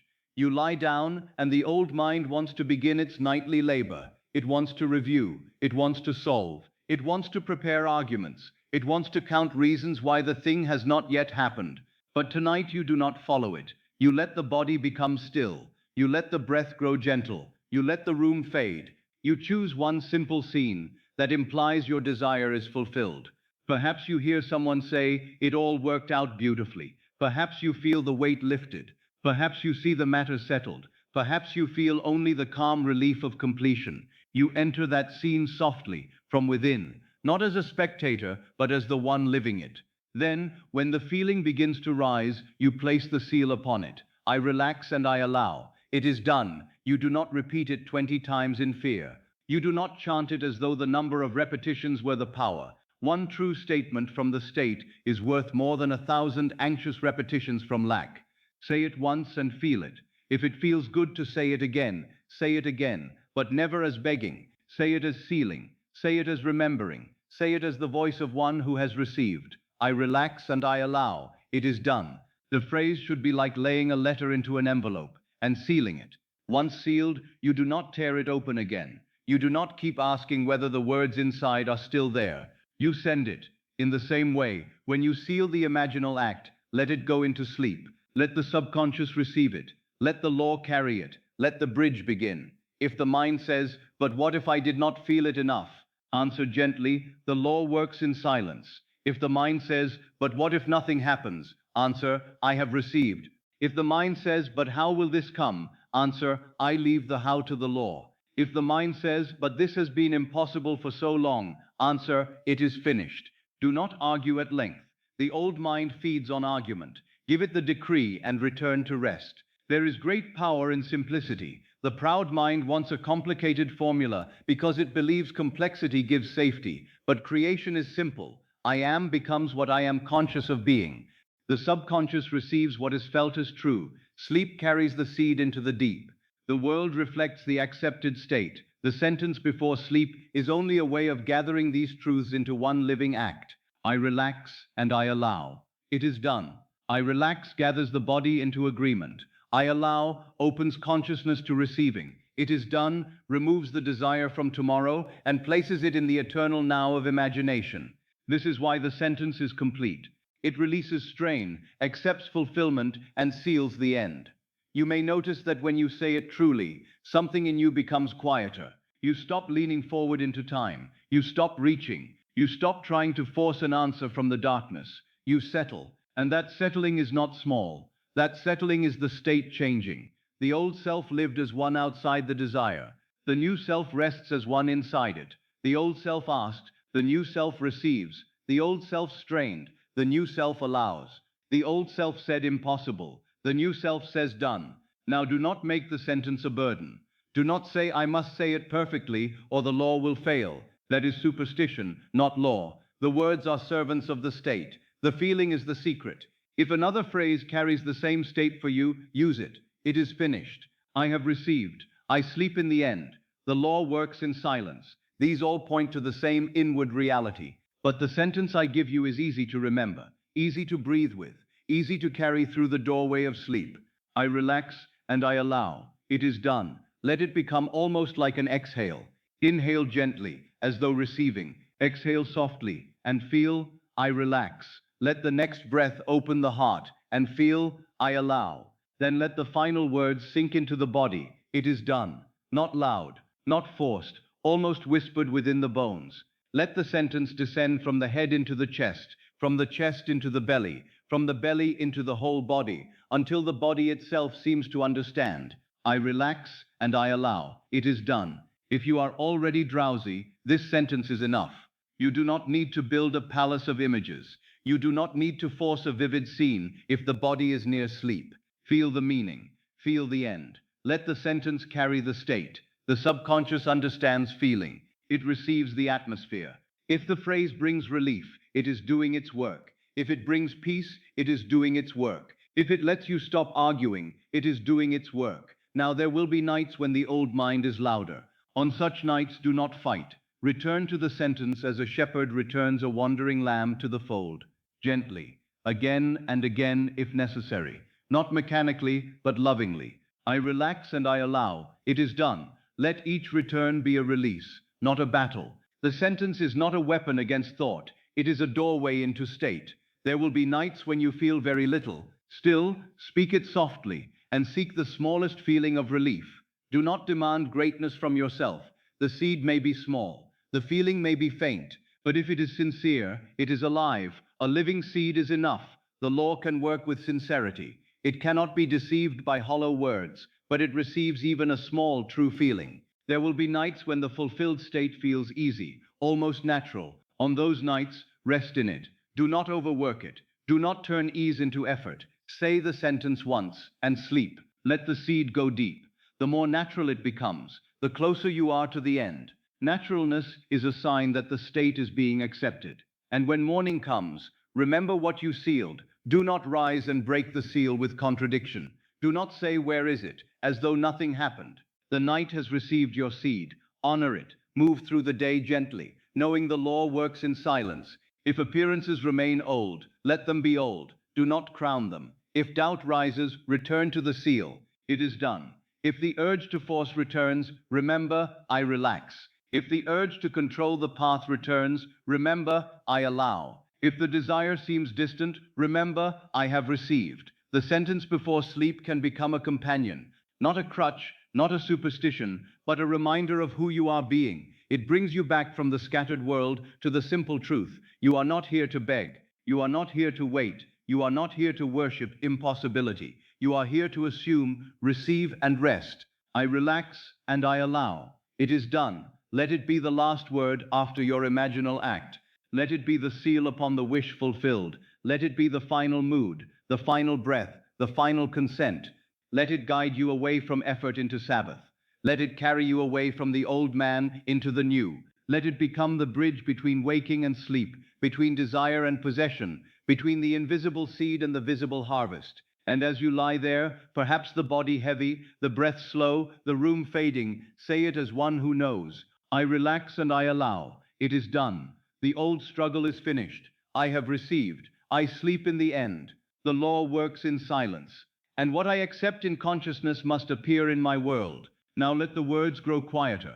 Let them become feeling. Let the feeling become rest. Let the rest become sleep. And let sleep carry the seed into the deep, where no argument can reach it, where no appearance can disturb it, where the law, faithful and silent, begins to make the assumption flesh. Now that you have received the seal, I must show you how to choose the imaginal act itself, because here many make the practice heavier than it needs to be. They think that if the desire is great, the scene must be great. They think if the problem is complicated, the imagination must also be complicated. They build entire dramas in the mind, long stories filled with explanations, people, conversations, arrangements, and steps, and by the time they are finished, they are not resting in fulfillment. They are exhausted by the process. But imagination, rightly used, is simple. You do not need to make a movie. You need one scene, one short, vivid, repeatable scene that implies the desire is already fulfilled. One little act that could not happen unless the thing were done. One moment after the answer has come. One moment after the door has opened. One moment after the impossible has already yielded. That is enough. Do not imagine how. Imagine done. This is one of the most important instructions I can give you. Do not imagine how. Imagine done. The how belongs to the law. The done belongs to you. The bridge belongs to the subconscious. The end belongs to your assumption. If you imagine the process, you may remain in the state of one trying to arrive. If you imagine the struggle, you may remain conscious of the obstacle. If you imagine explaining, pleading, convincing, arranging, persuading, you may keep yourself in the state of one who does not yet have. But if you imagine done, you step beyond the process and occupy the end. The scene must imply fulfillment. It must not imply desire. It must not imply waiting. It must not imply hope. It must not imply perhaps. It must imply that the thing has happened. The answer has been given. The matter is settled. The old burden is no longer yours. Let me make this very plain. If you desire a resolved matter, do not imagine yourself worrying about how it will be resolved. Imagine feeling the relief after it has been resolved. If you desire supply, do not imagine desperately looking for money. Imagine holding a receipt marked paid in full, or feeling the quiet ease of having more than enough. If you desire love, do not imagine chasing, explaining, or wondering whether you are wanted. Imagine a hand in yours, steady and warm, or hear a voice say, I am so glad we are together. If you desire a home, do not imagine searching endlessly, bargaining, fearing you may not get it. Imagine walking through the home as yours, feeling the floor beneath your feet, touching the doorway, hearing someone say, it suits you perfectly. The scene is not a plan, it is a plan belongs to the outer mind. A seed belongs to the subconscious. The seed must contain the end within it. An apple seed does not contain a diagram of every branch drawn by the conscious mind. It contains the life of the tree. In the same way, a true imaginal scene does not need to contain every step of the fulfillment. It contains the state of the wish fulfilled, and that state, once impressed, contains the bridge within itself. This is why the scene should be short. A long scene often gives the mind too many places to wander. It begins as fulfillment and soon becomes process. It begins as possession and soon becomes explanation. It begins as the end and soon becomes a story about how the end might come. Keep it short. One sentence heard, one letter held, one embrace felt, one room entered, one breath of relief, one simple act. A short scene can be repeated easily in the state. It becomes like a little circle, a gentle loop, not mechanical, but familiar. You enter it, feel it, let it fade, return to it, feel it again, and slowly it takes on the tones of reality. That is what you want, not length, reality, not complexity, naturalness. The scene should be sensory, not necessarily crowded with details, but alive enough that you can feel yourself in it. If you hear words, hear the voice. If you touch something, feel its texture. If you walk, feel the ground beneath your feet. If you hold a letter, feel the paper. If you receive a hand clasp, feel the warmth of the hand. If you see a mark on a bill, see the words paid in full. If you wake in peace, feel the softness of the morning and the absence of the old weight. Sensation gives the scene body. Feeling gives it life. But remember, sensation is not strained. Do not force every detail. You do not need to paint the whole world. One living detail is enough. If it implies the end, the rustle of paper, the warmth of a hand, the sound of congratulations, the sigh of relief, the feeling of a key in your palm, the softness of a bed beneath you as you wake with peace. The subconscious does not need spectacle. It receives the reality of the state. The scene should be first person. This is another place where many err. They imagine themselves from outside, as though watching another person in a play. They see their own body at a distance. They watch themselves being congratulated. They watch themselves walking through the house. They watch themselves receiving the letter. But this keeps them subtly separate from the fulfilled state. You are not watching someone else receive. You are receiving. You are not seeing a picture of yourself free. You are feeling freedom from within yourself. So enter the scene through your own eyes. If you imagine walking through your home, do not see your body walking down the hallway from across the room. See the hallway as you would see it if you were there. Feel your feet moving. Feel your hand touch the wall. Hear your own breath. If you imagine someone saying, it all worked out, hear those words as spoken to you from where you are. If you imagine a letter, see your own hands holding it. This first-person quality helps you occupy the state rather than merely observe it. The scene should feel natural. At first it may not feel natural. That is all right. It may feel new, because the state is new, but you return to it gently until it begins to lose the feeling of effort. The purpose is not to remain forever in excitement. The purpose is to make the fulfilled state feel ordinary. The thing that once seemed impossible must begin to feel like a natural part of your life. And when it becomes natural in imagination, the outer world must follow. Naturalness is one of the clearest signs of acceptance. When you no longer feel as though you are trying to convince yourself, when the scene feels like something remembered rather than something invented, when the relief feels quiet and easy, then you are nearing the state. The fulfilled desire should feel as natural as your own name. You do not strain to know your name. You simply know. In the same way, the state of fulfillment, when accepted, becomes simple. Now let us look at the errors more closely so you can avoid them. Do not imagine the process. If you desire a thing, the process is the bridge, and the bridge is not yours to design. When you imagine the process, you often reintroduce difficulty. You imagine meeting the person, persuading them, waiting for their answer, hoping they agree. worrying whether it will work. And before long, you are not in the fulfilled state at all. You are in the state of trying. The subconscious receives trying and gives more trying. Do not imagine trying. Trying means you have not yet accepted having. A man trying to be free is still conscious of bondage. A woman trying to be loved is still conscious of uncertainty. One trying to be supplied is still conscious of lack. The imaginal act should not show you trying to get there. It should show you there. It should show you after. Do not imagine waiting. Waiting is one of the most subtle forms of denial. Many people imagine themselves waiting for the call, waiting for the letter, waiting for the opportunity, waiting for the result. But waiting implies absence. Waiting says it has not come. The scene must not be waiting. It must be after the arrival. Not looking down the road for the guest, but sitting with the guest already in the room. Not watching the post for the letter, but holding the letter. Not hoping for the answer, but hearing the answer. Do not imagine explaining. Explaining often implies that the thing is not yet accepted. You imagine yourself telling others how it might happen, trying to justify your desire, trying to persuade someone, trying to be understood. But fulfillment needs no explanation. The end speaks for itself. Imagine the end, not your defense of it. Do not imagine from outside the body. Enter the scene, live it, be there. The difference is profound. A spectator may admire the end, but a participant possesses it. The subconscious is impressed by the state you occupy, and occupancy is felt from within. Do not create long, complicated mental stories. The mind loves stories because stories give it control. But the subconscious is not impressed by your cleverness. It is impressed by feeling. A long story may keep you awake, keep you analyzing, keep you arranging the world. A short, fulfilled scene carries you into sleep. This is why simplicity is merciful. It frees you from the burden of figure. Now I will give you scenes, and I want you to feel how simple they are. You hear the words, "It all worked out." That is enough. If those words imply the whole matter is settled, hear them from someone you trust. Hear their tone. Let the meaning enter you. It all worked out. Feel the body release.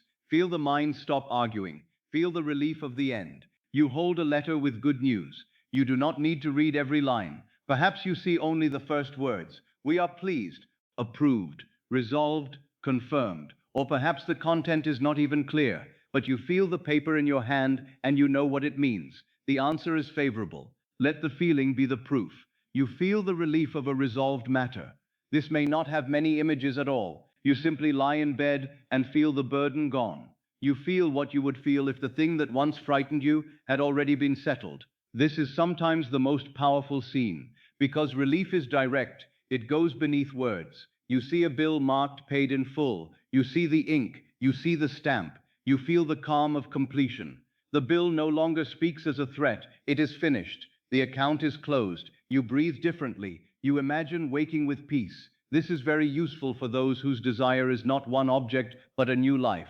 You imagine morning. You wake and instead of the old heaviness, there is peace.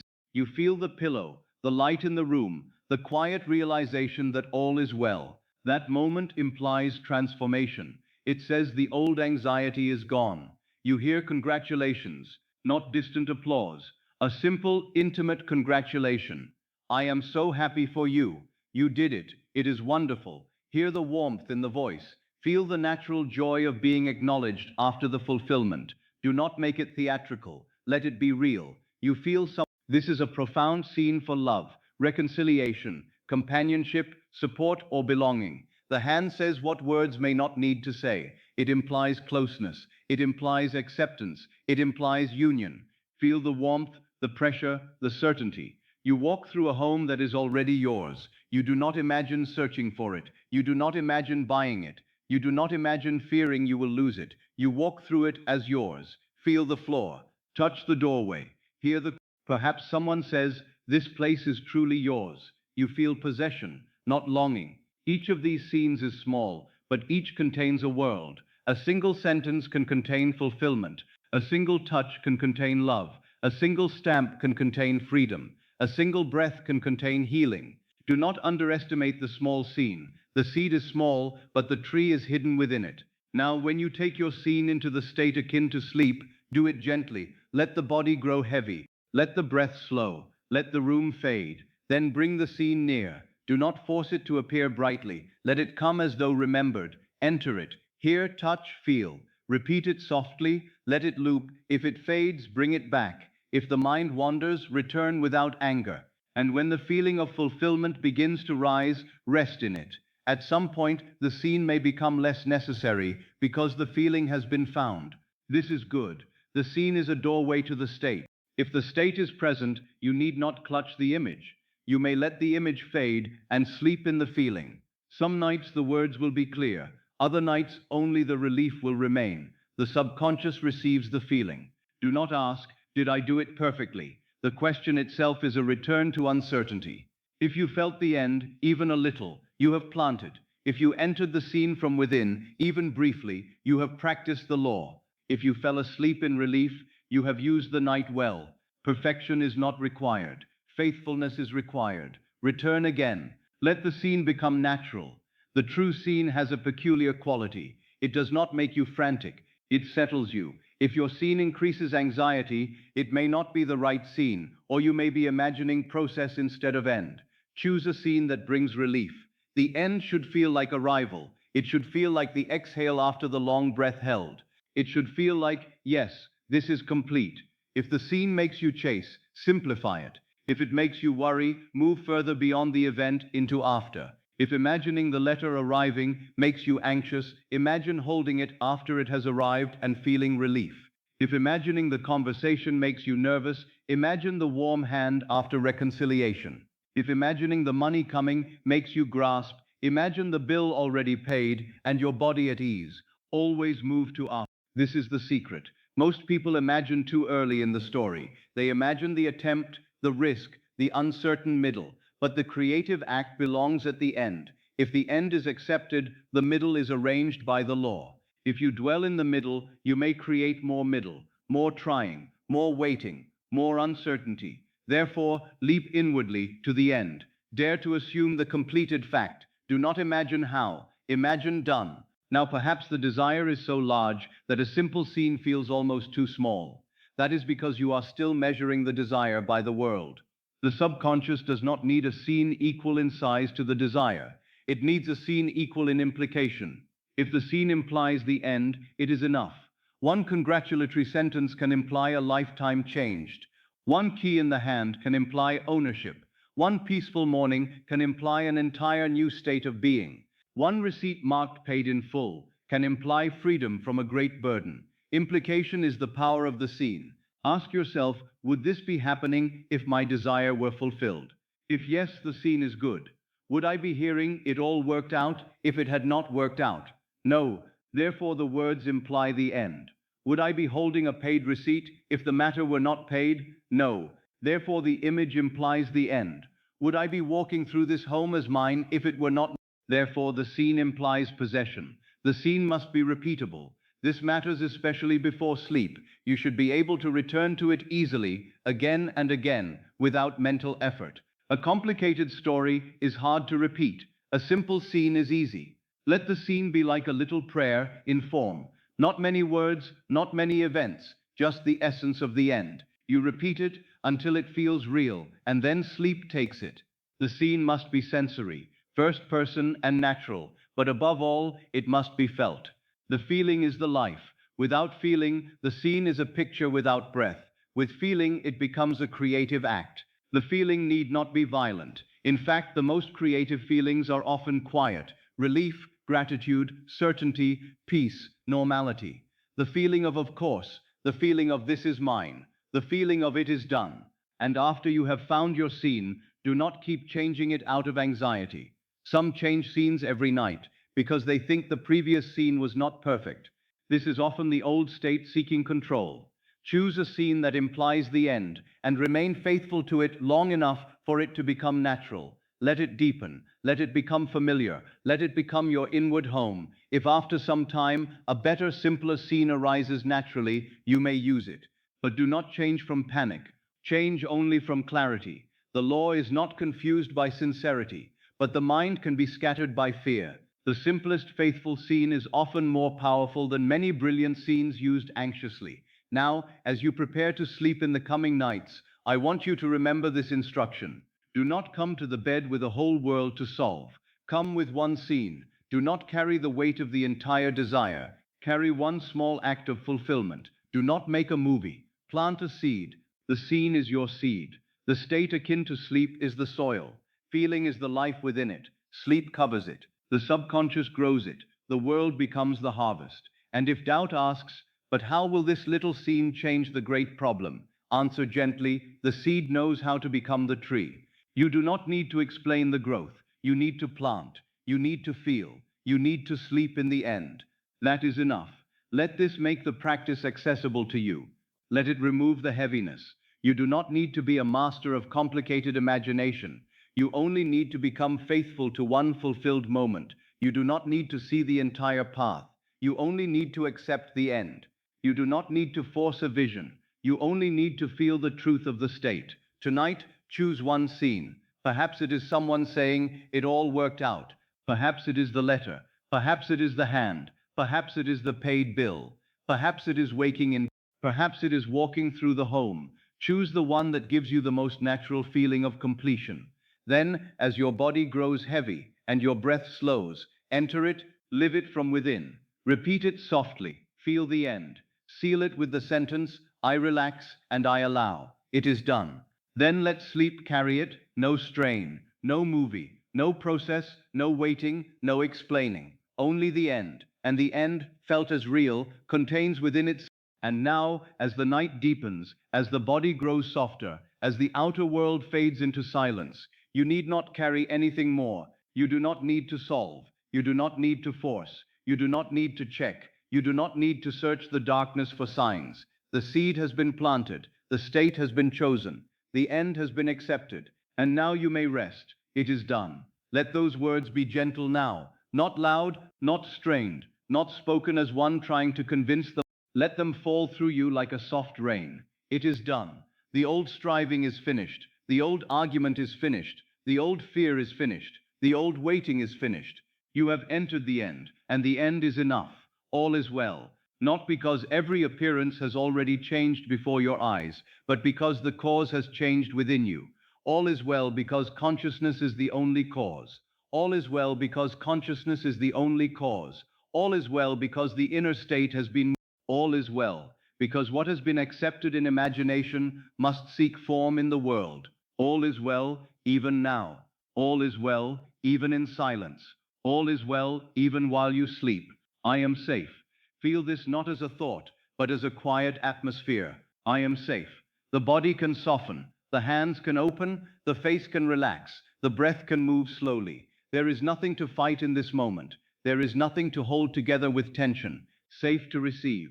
Safe to let the law work in silence. Safe to stop carrying what was never meant to be carried by force. I am held, not by the world of appearances, not by the changing moods of men, not by the visible conditions that rise and fall, but by the deeper law within my own being. I am held by the I am. I am held by the creative power that forms worlds from states. I am held by the unseen order that knows the bridge before my reason can see it. I am held in imagination, and imagination is God. Therefore, I need not tremble. I need not beg. I need not strain. I am held. I am guided. Even when the path is not visible, I am guided. Even when the mind does not know the how, I am guided. Even when the outer world seems quiet, I am guided. The bridge of incidents forms beneath the feet of the one who remains faithful to the end. I do not need to design the bridge. I do not need to command. I do not need to awaken in the night and ask how it will be done. I am guided. The law knows the way. The deeper mind knows the way. Life itself moves to fulfill the state I have accepted. I am free. Free from the old story. Free from the old garment. Free from the old name I gave myself in fear. Free from the belief that facts are masters. Free from the worship of circumstances. Free from the habit of calling the mirror cause. Free from the tension that free from the waiting that postponed fulfillment. I am free now in consciousness, and because I am free within, freedom must become visible without. The impossible is dissolving. It does not need to be attacked. It does not need to be conquered by force. It dissolves because I no longer feed it with belief. It dissolves because I no longer call it final. It dissolves because I no longer sleep as the one before whom it stands like a wall. The impossible was an old assumption. The impossible was an old habit of the mirror. The impossible was yesterday's state asking to be worshipped again. But I do not worship it now. I rest in the fulfilled state, and in that rest, the impossible is dissolving. The old state is gone. Let it go gently. Do not fight it. Do not chase it. Do not accuse it. It was only a state, and a state can be left. The old state of fear, the old state of lack, the old state of waiting, the old state of trying to force life open. It is gone from the throne. It no longer rules the night. It no longer receives the final feeling. It no longer crosses the threshold of sleep as master. The old state is gone. The new state is natural. Let this become easy. Let the fulfilled desire feel ordinary. Let receiving feel natural. Let being chosen feel natural. Let being supplied feel natural. Let life opening feel natural. Let peace feel natural. Let freedom, let the impossible moving feel natural. The new state is not far. It is not strange. It is not too great. It is not reserved for another. The new state is mine because I have assumed it. The new state is natural because I dwell in it now. I sleep as the one who has received, not as the one who is begging, not as the one who is waiting, not as the one who is trying to become, not as the one who is searching for proof. I sleep as the one who has received. I sleep with the inner yes. I sleep with the seed planted. I sleep with the body softened. I sleep with the mind quiet. I sleep in the end. I sleep in completion. I sleep in the Sabbath of the fulfilled desire. I wake as the one who is fulfilled. The morning will come in its own time, and when it comes, I do not need to rush back into the old story. I do not need to open my eyes and immediately ask if the world has changed. I do not need to dig up the seed. I wake as the one who is fulfilled. I wake carrying the same state. I wake gently. I wake with remembrance. I wake knowing the law has worked in silence through the night. I wake as the one who has received. It is done. All is well. I am safe. I am held. I am guided. I am free. The impossible is dissolving. The old state is gone. The new state is natural. I sleep as the one who has received. I wake as the one who is fulfilled. Let these words become softer. Let them become rhythm. Let them become the quiet movement of the night within you. You do not need to hold them tightly. You do not need to remember them perfectly. The feeling is enough. The state is enough. The seed is enough. The body knows how to sleep. Let it sleep. The subconscious knows how to receive. Let it receive. The law knows how to fulfill. Let it fulfill. The bridge knows how to form. Let it form. The seed knows how to grow. Let it grow. No waiting now, only resting, only receiving, only the fulfilled state, only the quiet truth. It is done. If a thought comes, let it pass. If an image rises, let it soften. If the old question appears, do not follow it. Return gently. It is done. If the mind asks how, let the answer be peace. If the mind asks when, let the answer be now, in consciousness. If the mind asks whether it is possible, let the answer. You have done enough for this night. You have heard the truth. You have entered the threshold. You have chosen the state. You have planted the seed. You have received in imagination. Now rest. Rest as one who trusts the soil. Rest as one who has placed the matter in the deep.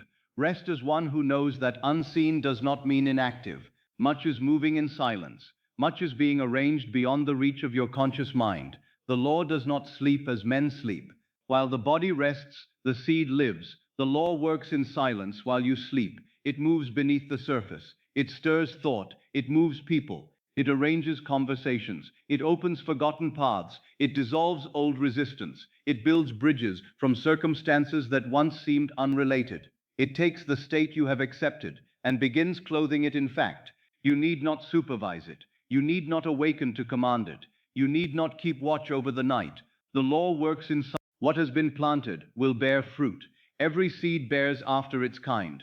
A seed of fear bears fear. A seed of lack bears lack. But tonight you have planted another seed, the seed of completion, the seed of relief, the seed of receiving, the seed of safety, the seed of being guided, the seed of freedom, the seed of the impossible dissolving. And what has been planted in feeling must bear fruit in form. Let the seed grow. Let it grow in darkness. Let it grow. Let it grow while you sleep. The impossible has already begun to move. Perhaps the senses do not see it yet. That does not matter. The senses are late. The invisible is first. The cause has been touched. The state has been chosen. The old assumption has been denied its throne. The new assumption has been accepted. Therefore, the impossible has already begun to move. It may move quietly. It may move naturally. It may move through small events, simple words, ordinary letters, unexpected meetings, softened hearts, open doors, but it has begun, and you may rest now. It is done.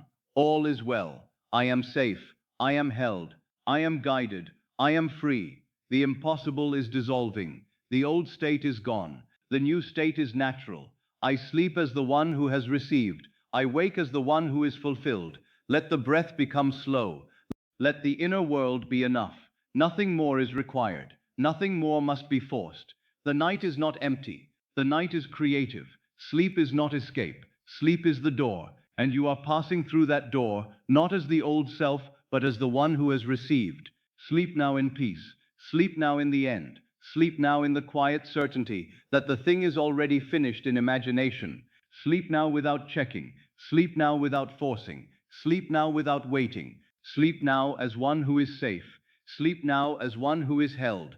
Sleep now as one who is guided. Sleep now as one who is free. And if you hear nothing more, let this be enough. It is done. It is finished. I have received. I relax and I allow. The law works in silence. All is well. The impossible is dissolving. The seed has been planted. The old state is gone. The new state is natural. I sleep in the end. I sleep. And now, let the words become silence. Let the silence become sleep.